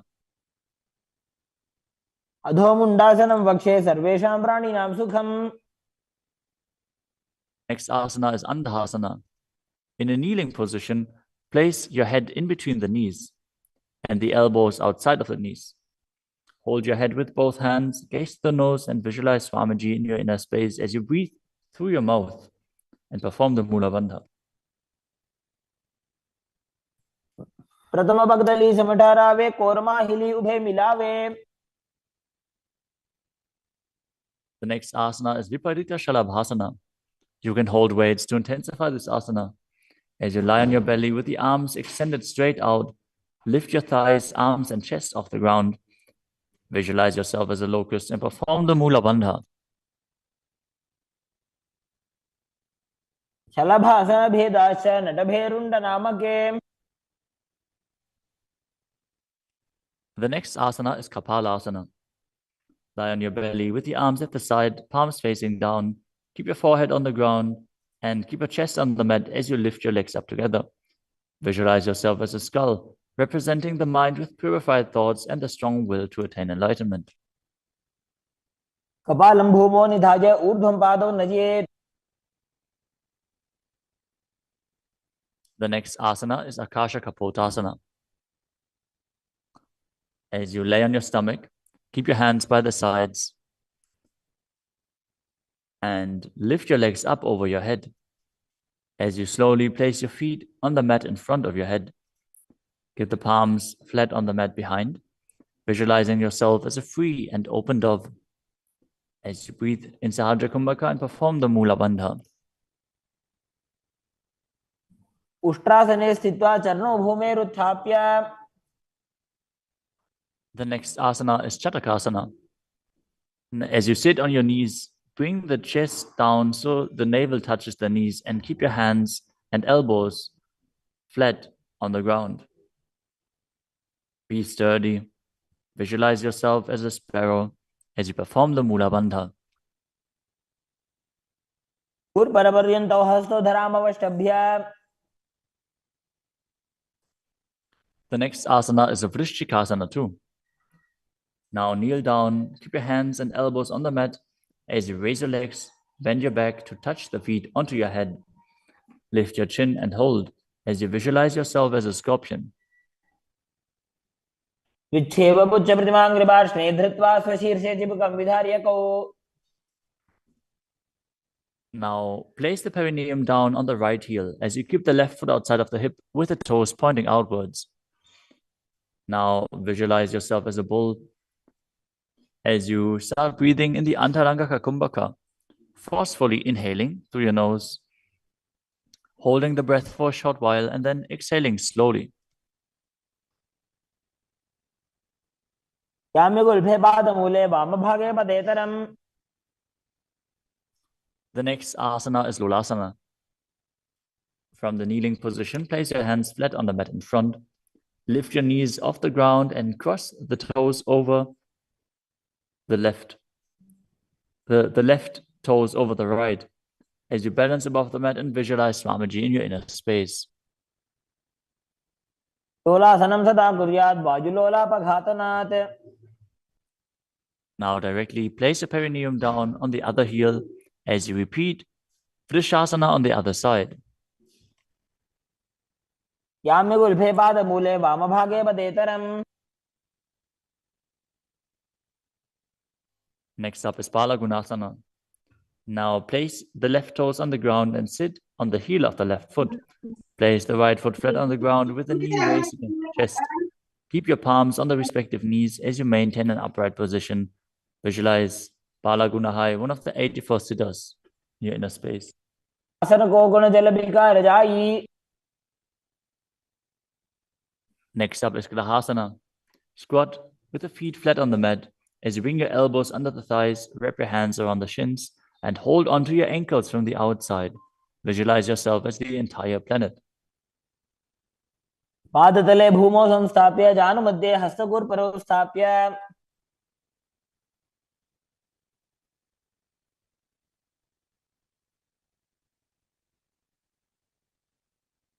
Next up is Balagunasana on the other side. Visualize Balagunahai, one of the 84 siddhas in your inner space. आसन को गुण जल विकार जाई. Next up is Utkatasana. You can use weights to intensify this asana. As you squat on your toes with the heels up, the knees off the mat, place your perineum onto the heels and your hands on the respective knees. Keep your spine upright, visualize Swamiji in your inner space, and perform the Mula Bandha. विजास्विजोऽस्येत ऊर्वजानु यत्रासने पादतलद्वयोपरि. Next up is Vajrasangarasana 2. Now sit on the toes with the perineum on the heels, the soles of the feet together. Keep the knees wide and off the ground as you hold the opposite elbows behind your back. Gaze forward as you visualize Swamiji in your inner space. प्रथम प्राणापानी होए जैसे दो एडिकुदा निवैसे. The next asana is Anilasana. Now squat or sit with the feet hip-width apart, with the hands under the soles of the feet from the inside, palms facing down. Keep your arms straight, elbows at the navel, and gaze to the nose. As you visualize, you are able to consume and live off of air alone. दो हाथ भूमि पर ठाने कहनी जाड़ी ना भी लगाने.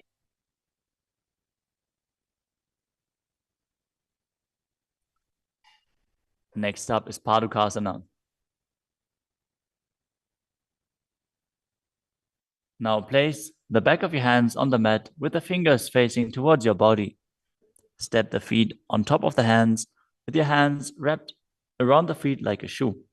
Start walking around on your mat as you visualize you're wearing padukas walking across India. हस्ततलयोः पादतले कृत्वा.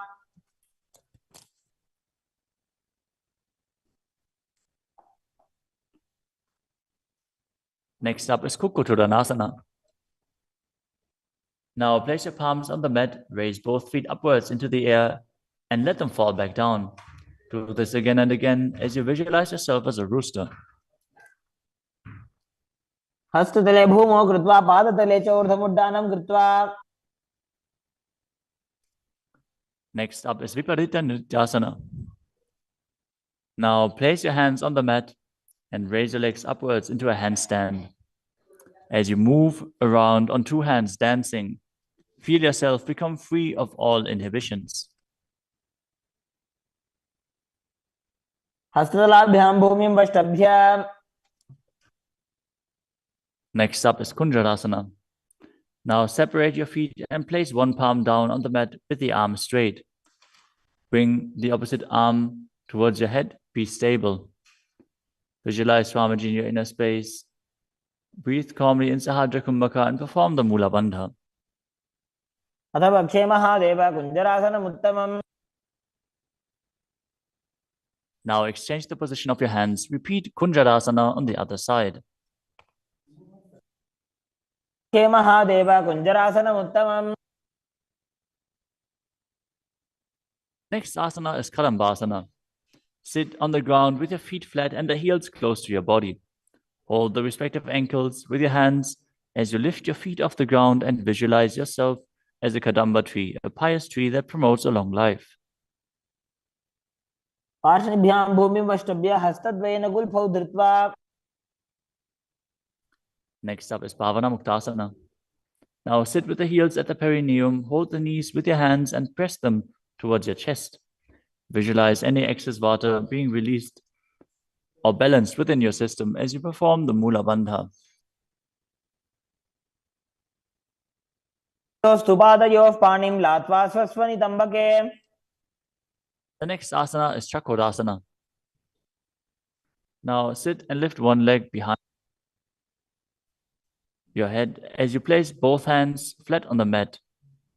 Extend the opposite leg up with the knee straight as you lift your entire body up off the ground. Keep your chin up, gaze to your third eye, and visualize yourself as a powerful source of energy. पूर्वदानं च दुष्पादपीठं वज्रासनं तथा. The next asana is Dhanurasana 2. As you sit on the ground, hold the respective big toes in Prana Mudra. As you keep one leg straight and pull the other foot towards your ear, visualizing yourself as a bow.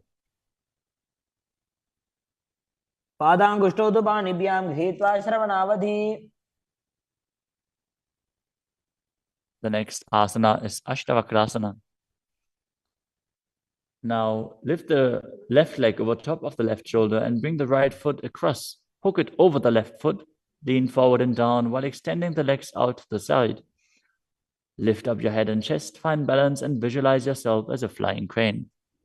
पाशिष्ठमदकौण्डिन्यम् ऊर्ध्वकुक्कुटमेव च. The next asana is Pranasana.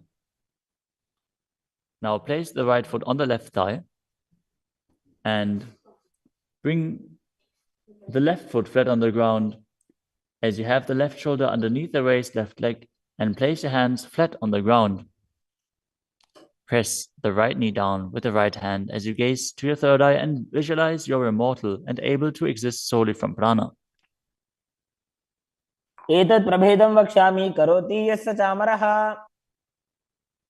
Next up is Parshva Now keep one leg bent on the ground with a foot at the opposite hip and bring the other leg over top as you twist your body around the raised knee and interlace your hands below the raised knee.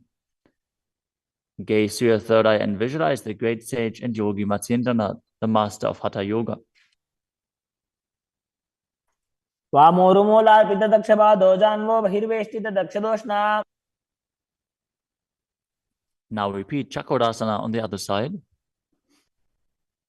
Now sit and lift the other leg behind your neck, keeping your hands at the side and raising your whole body up with the other leg extended, gazing to your third eye and visualizing yourself as a powerful source of energy.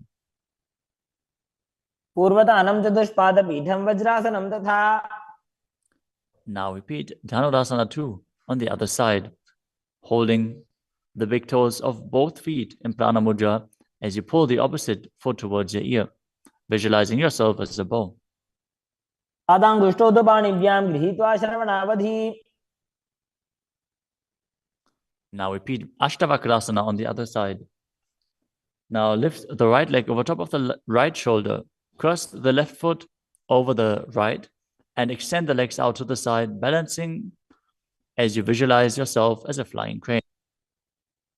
पाशिष्ठमदकौण्डिन्यम् ऊर्ध्वकुक्कुटमेव च. Now repeat Pranasana on the other side. Bring the other foot over top, shoulder underneath, push the knee down and place the other one on the ground as you visualize yourself being immortal and able to exist solely from prana. एतत् प्रभेदं वक्ष्यामि करोति यस्य चामरः. Now repeat Parshva on the other side, bringing one heel to the opposite hip, the other leg over top of the knee as you twist your body around and bring your hands underneath and interlace the fingers behind your back, twisting your body even further, gazing up to your third eye and visualizing Matsyendranath. वामोरुमूलार्पितदक्षपादो जान्वो बहिर्वेष्टितदक्षदोष्णा. Next up is Ardha Paschimottanasana. As you keep one leg straight and press the perineum with one heel, lean your chest forward and down, hold onto the front foot and bring your head towards the knee. Visualize Swamiji in your inner space. एकं पादं प्रसार्य एकं पादस्य पार्श्वना Seoni सम्पीड्य. Next up is Kraunchasana. Now place your left ankle outside of the hip, hold the sole of the right foot and lift the leg up towards your forehead. Keep the knees straight. Visualize yourself as a crane as you engage the Mula Bandha. उत्थानपादं क्रौञ्चं च मरीचिं वीरभद्रकम्. Now repeat Ardha Paschimottanasana on the other side, keeping the opposite heel against the perineum, leaning forward and down. Perform the Jiva Chala Kumbhaka, moving the prana up and down within your body. एकं पादं प्रसार्य एकं पादस्य पार्श्वना Seoni सम्पीड्य. Now repeat Kraunchasana on the other side. As you bring the other heel outside of the hip, extend the opposite leg up, holding the foot with the knee straight, visualizing yourself as a crane.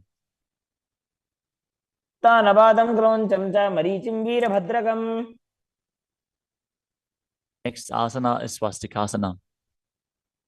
Now sit with the soles between the thighs and calves. Keep your spine straight, the palms resting on the knees. Gaze to the tip of the nose and embody peace, well-being, good fortune, and prosperity as you visualize a swastika. तानूर्भोरन्तरे सम्यक् कृत्वा पादतले उभे. Next up is Gorakshasana. As you keep your feet in the same position, cover your heels with the respective hands. Tuck your chin to the chest and gaze to the tip of your nose, visualizing the great sage Goraknath as you perform Jalanta Bandha and Mula Bandha. तानूर्भोरन्तरे पादौ उत्तानो व्यक्तसंस्थितौ. Next up is Pakasana 2. Now bring the left heel to the perineum and the right foot on the left thigh.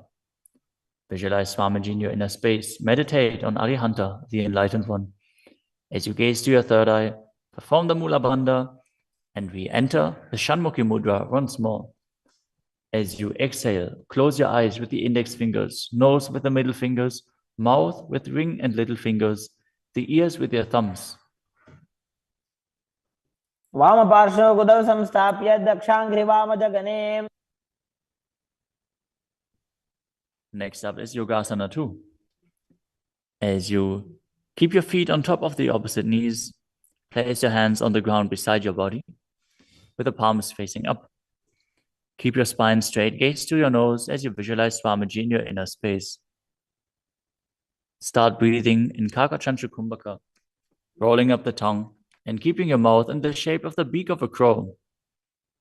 As you inhale through the rolled up tongue, cooling down your body. उत्तानौ चरणौ कृत्वा संस्थाप्योपरि जानुनोः. Next up is Urdhva Kukutasana. Now rotate your hands next to your body and push your body off the mat, visualizing yourself as a rooster.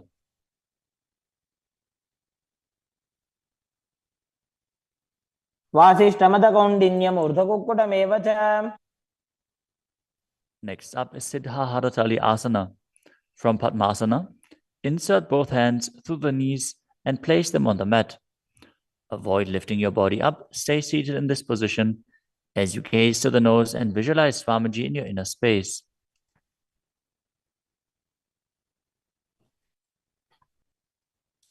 प्रथम पद्मासन को करे हस्तदो गोकोडासन दिधरे. Next up is Hamsasana. From Padmasana, lift your body off the ground as you gaze to your third eye and visualize yourself as an elegant swan. कुक्कुटासने स्थित्वा स्कन्दपर्यन्तं मूरोनि नीत्वा. Next up is Karmukasana. From Padmasana, place your hands between the thighs and calves. Lean forward and while sitting, reach your hands behind your body in Parasha Mudra.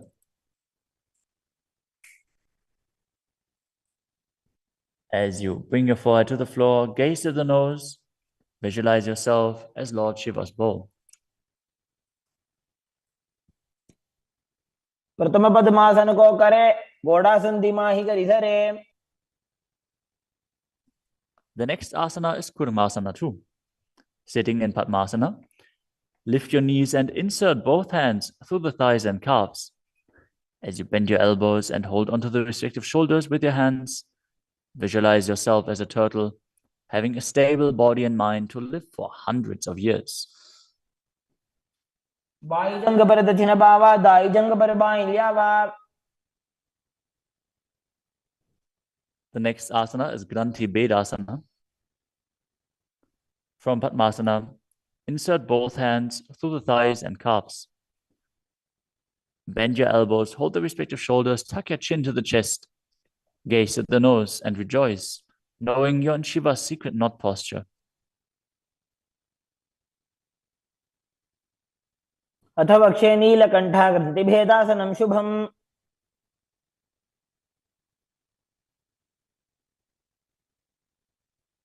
The next asana is Uttana Kurmasana. From Padmasana, insert both hands through the thighs and calves. As you roll onto your back, Hold onto the respective shoulders with your hands and gaze to the nose, embodying a turtle laying on its back.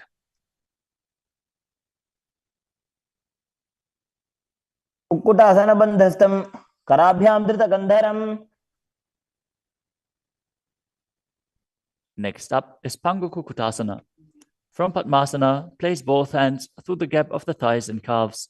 Place one hand flat on the mat and hold its wrist with the other hand. Lift your body up off the mat, balancing on one arm as you visualize yourself as a rooster and perform the Mula Bandha. Kukkutasana स्थित्वा एकेन हस्तेन अन्यस्य प्रतिबन्धं धृत्वा. Now exchange the position of your hands.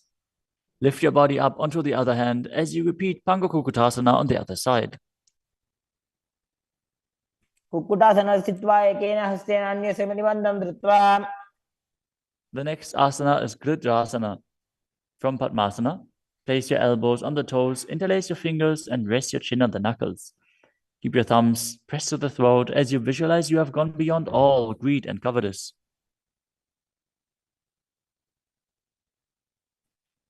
जानोर्भोरन्तरे पादौ उत्तानो व्यक्तसंस्थितौ. Next up is Padmasana 3.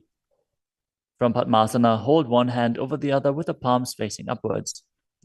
Keep your spine straight, gaze to the nose, and visualize Swamiji in your inner space as you perform Mahamudra Bandha. All three bandhas engaged.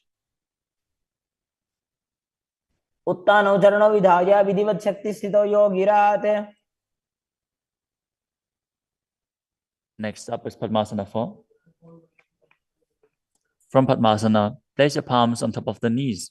Keep your spine straight, gaze to the nose, engage the Mula Bandha, and visualize Paramashiva in your inner space.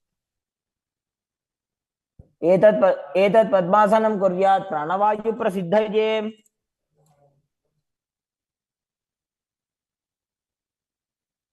Next up is Karmakasana 2. From Padmasana, keep the left hand on the left knee and hook the right hand around the big toes in Prana Mudra with index and middle fingers. As you pull your elbow back as if you're pulling a bowstring, moving the big toe in a circular motion. Visualize yourself as Pinaka, Lord Shiva's bow, as you repeat the movement on the other side as well. वक्षे योगपूरक रक्षणात्. Next up is Karmakasana 3. From Padmasana, cross your arms behind your back and hold onto the big toes in Prana Mudra as you gaze to the nose and visualize yourself as Paramashiva's bow.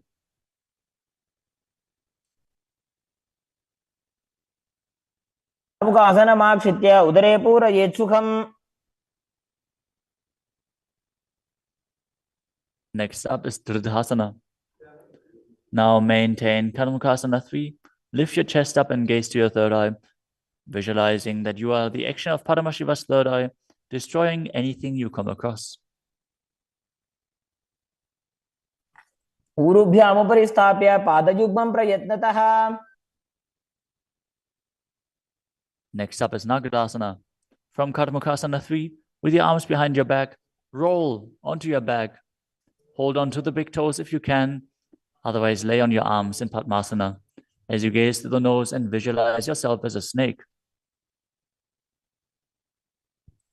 प्रथम पद्मासन कोटाने दो भूहात पाछाने आने. Next up is Kandukasana. As you lie on your back, bend your knees with the feet off the ground. Embrace your knees to the chest with the head touching the knees.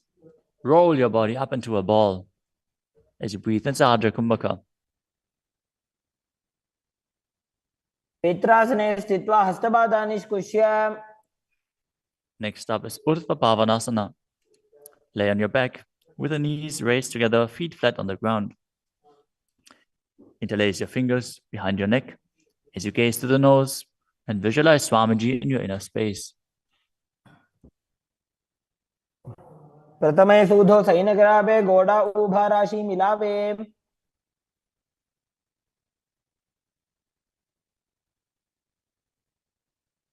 Next up is Marakata Pitasana.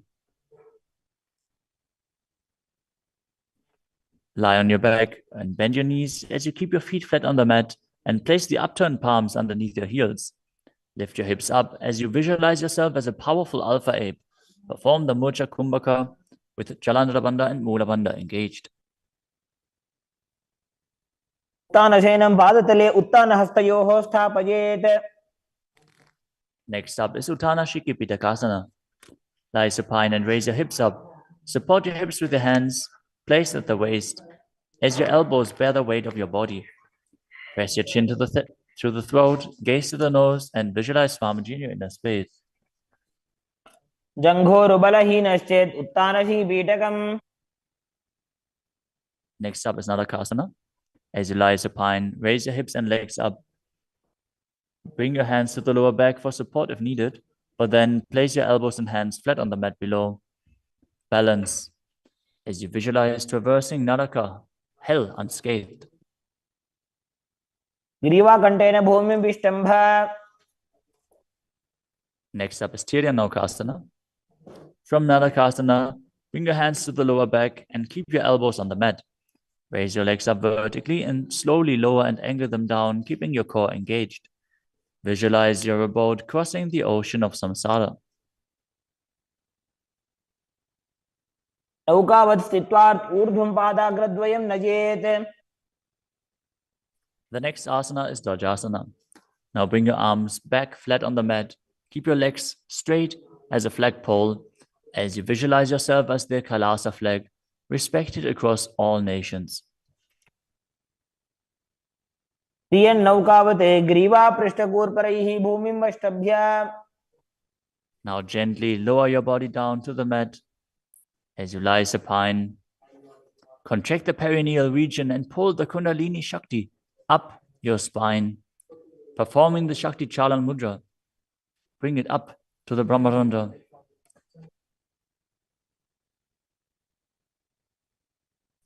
As you completely relax, unclutch from any micro movements of your body and mind, visualize your body as dead, and the Supreme Pontiff of Hinduism, Swamiji, is liberating you as you internally chant the japa Om Nityananda Paramashivoham.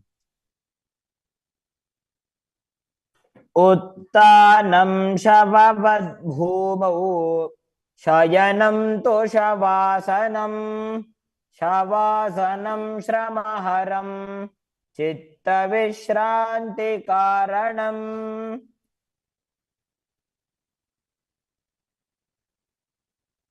ॐ नित्यानन्द परमशिवोऽहम्.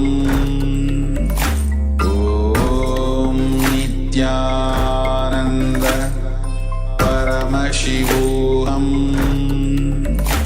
ॐ नित्यानन्द परमशिवोऽहम्. ॐ नित्यानन्द परमशिवोऽहम्. ॐ नित्यानन्द परमशिवोऽहम्. ॐ नित्यानन्द परमशिवोऽहम्. ॐ नित्यानन्द परमशिवोऽहम्. ॐ नित्यानन्द परमशिवोऽहम्.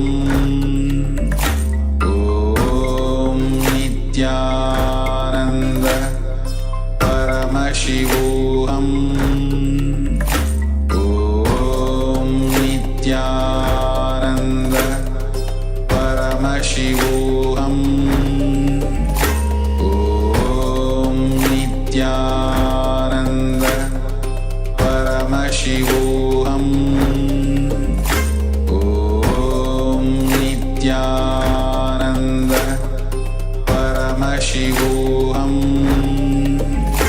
ॐ नित्यानन्द परमशिवोऽहम्. ॐ नित्यानन्द परमशिवोऽहम्. ॐ नित्यानन्द परमशिवोऽहम्.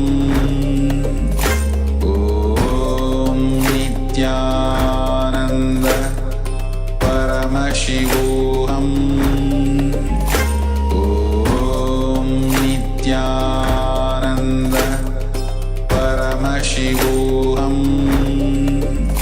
Om Nityananda Paramashivoham Om Nityananda Paramashivoham Om Nityananda Paramashivoham Om Nityananda Paramashivoham Om Nityananda Paramashivoham Om Nityananda Paramashivoham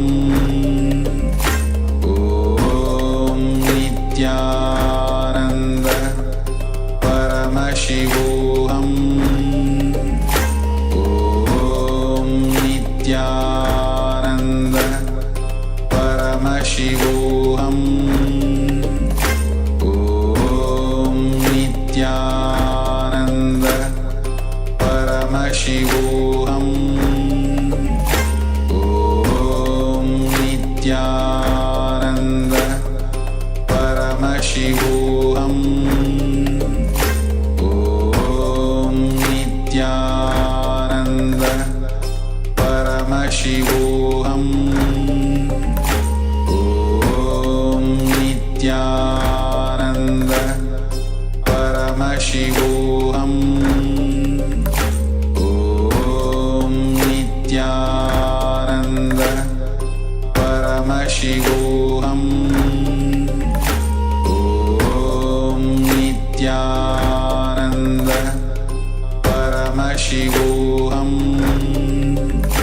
Om Nityananda Paramashivoham Om Nityananda Paramashivoham Om Nityananda Paramashivoham Om Nityananda Paramashivoham Om Nityananda. Now slowly return to your physical body. Start wiggling your fingers and toes, your wrists and your ankles, your elbows and your knees. Raise your knees up towards your chest and circle them with your hands, rocking your body from side to side. As you slowly return to a comfortable seated position.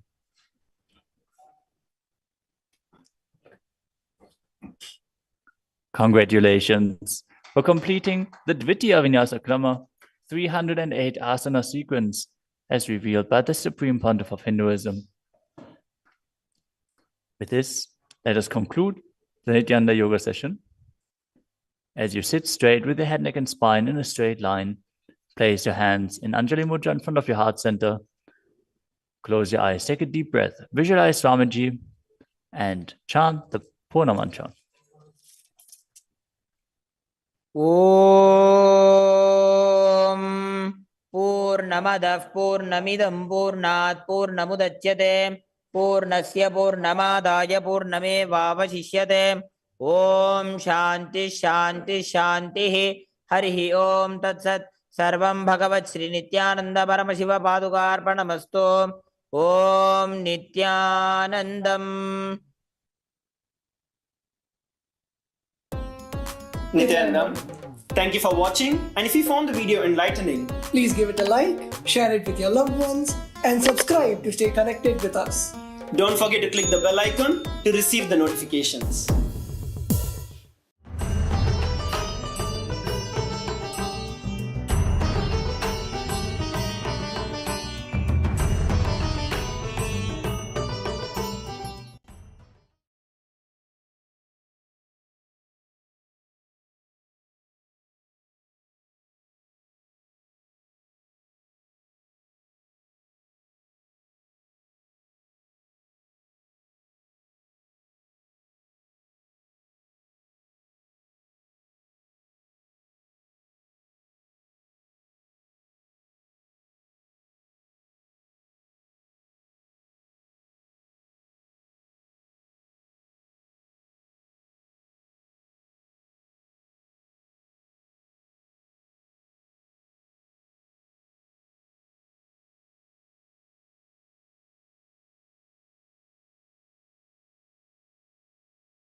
नित्यानन्दं परमसुखदं केवलं ज्ञानमूर्तिं द्वन्द्वातीतं गगनसदृशं तत्त्वमस्यादिलक्ष्यम् एकं नित्यं विमलमचलं सर्वदी साक्षिभूतं भावातीतं त्रिगुणरहितं सद्गुरुं तं Namami.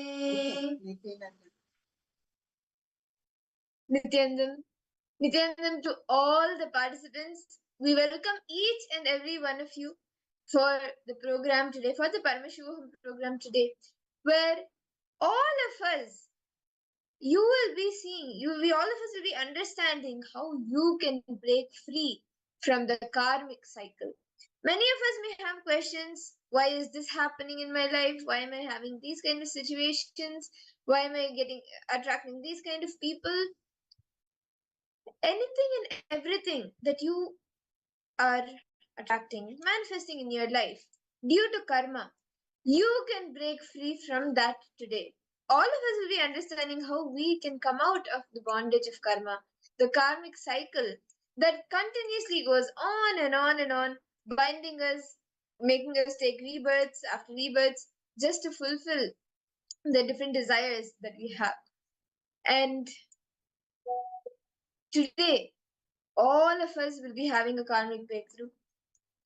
We all just had the Nityananda Yoga, the Pratama Vinyasa Krama and the Dvitiya Vinyasa Krama, which is one thing that really helps in having a karmic breakthrough, because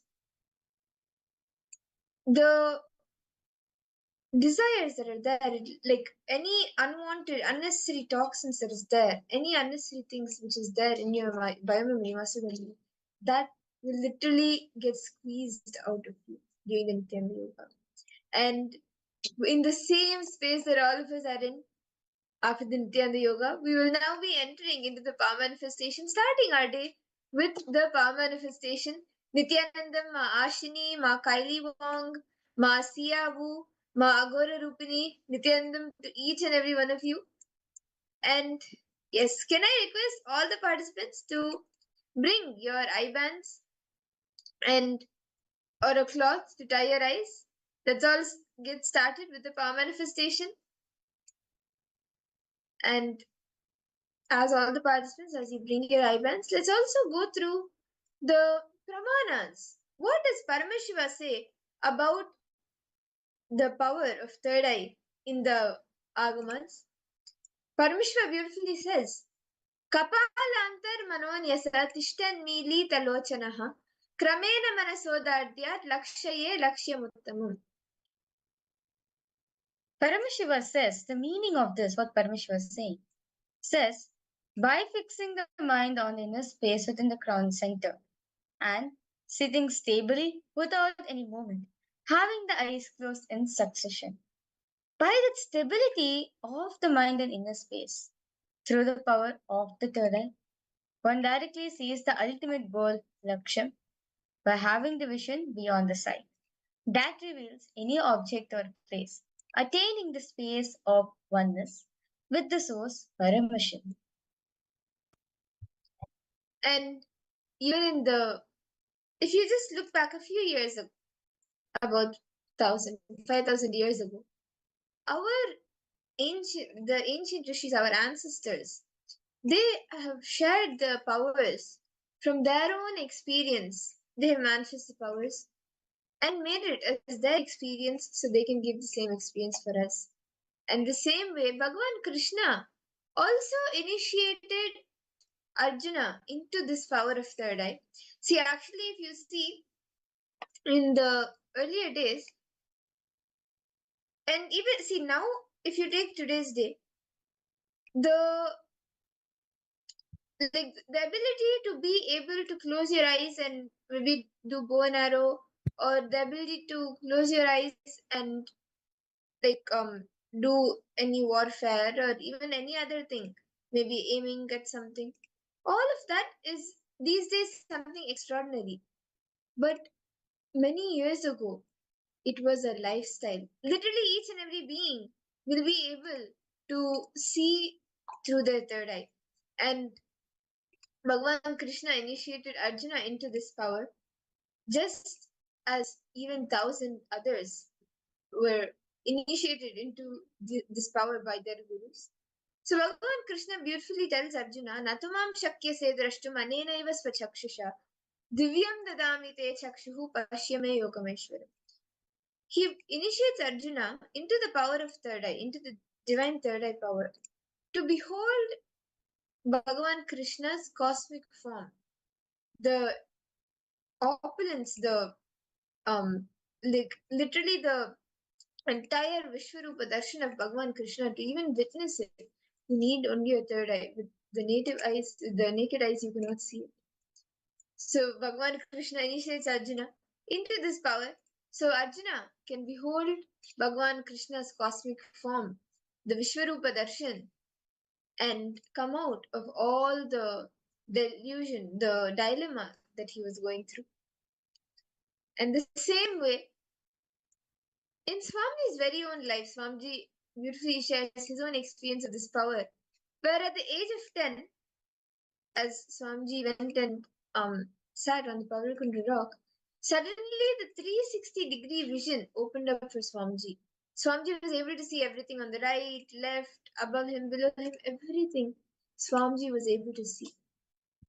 He was able to see the ants, the people, the entire city, the trees, the birds. He could see everything just with his eyes closed.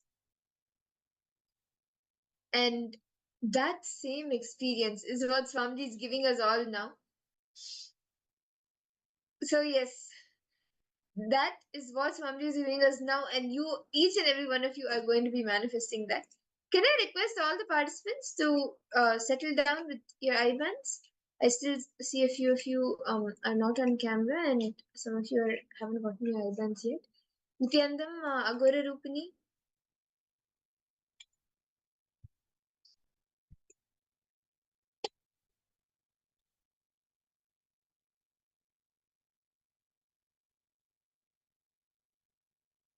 Nityandam.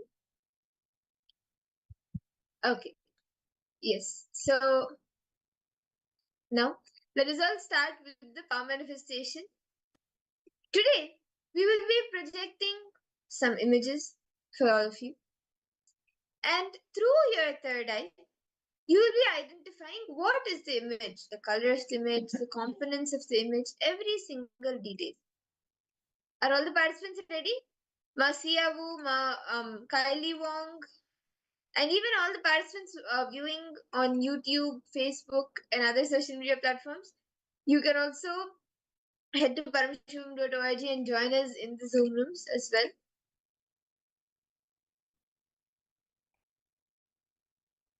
I request all the participants now. Please sit straight. Connect to Swamiji intensely.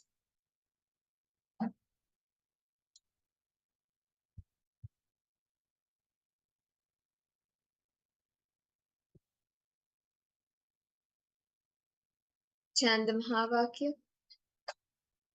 Om Nityananda Paramashivoham.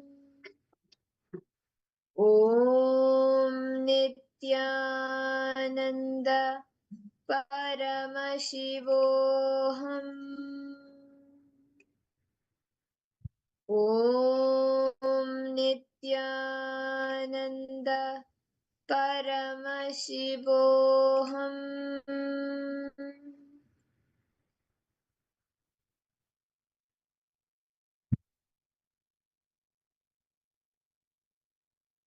Intensely chant the Mahavakya. Connect to Swamiji.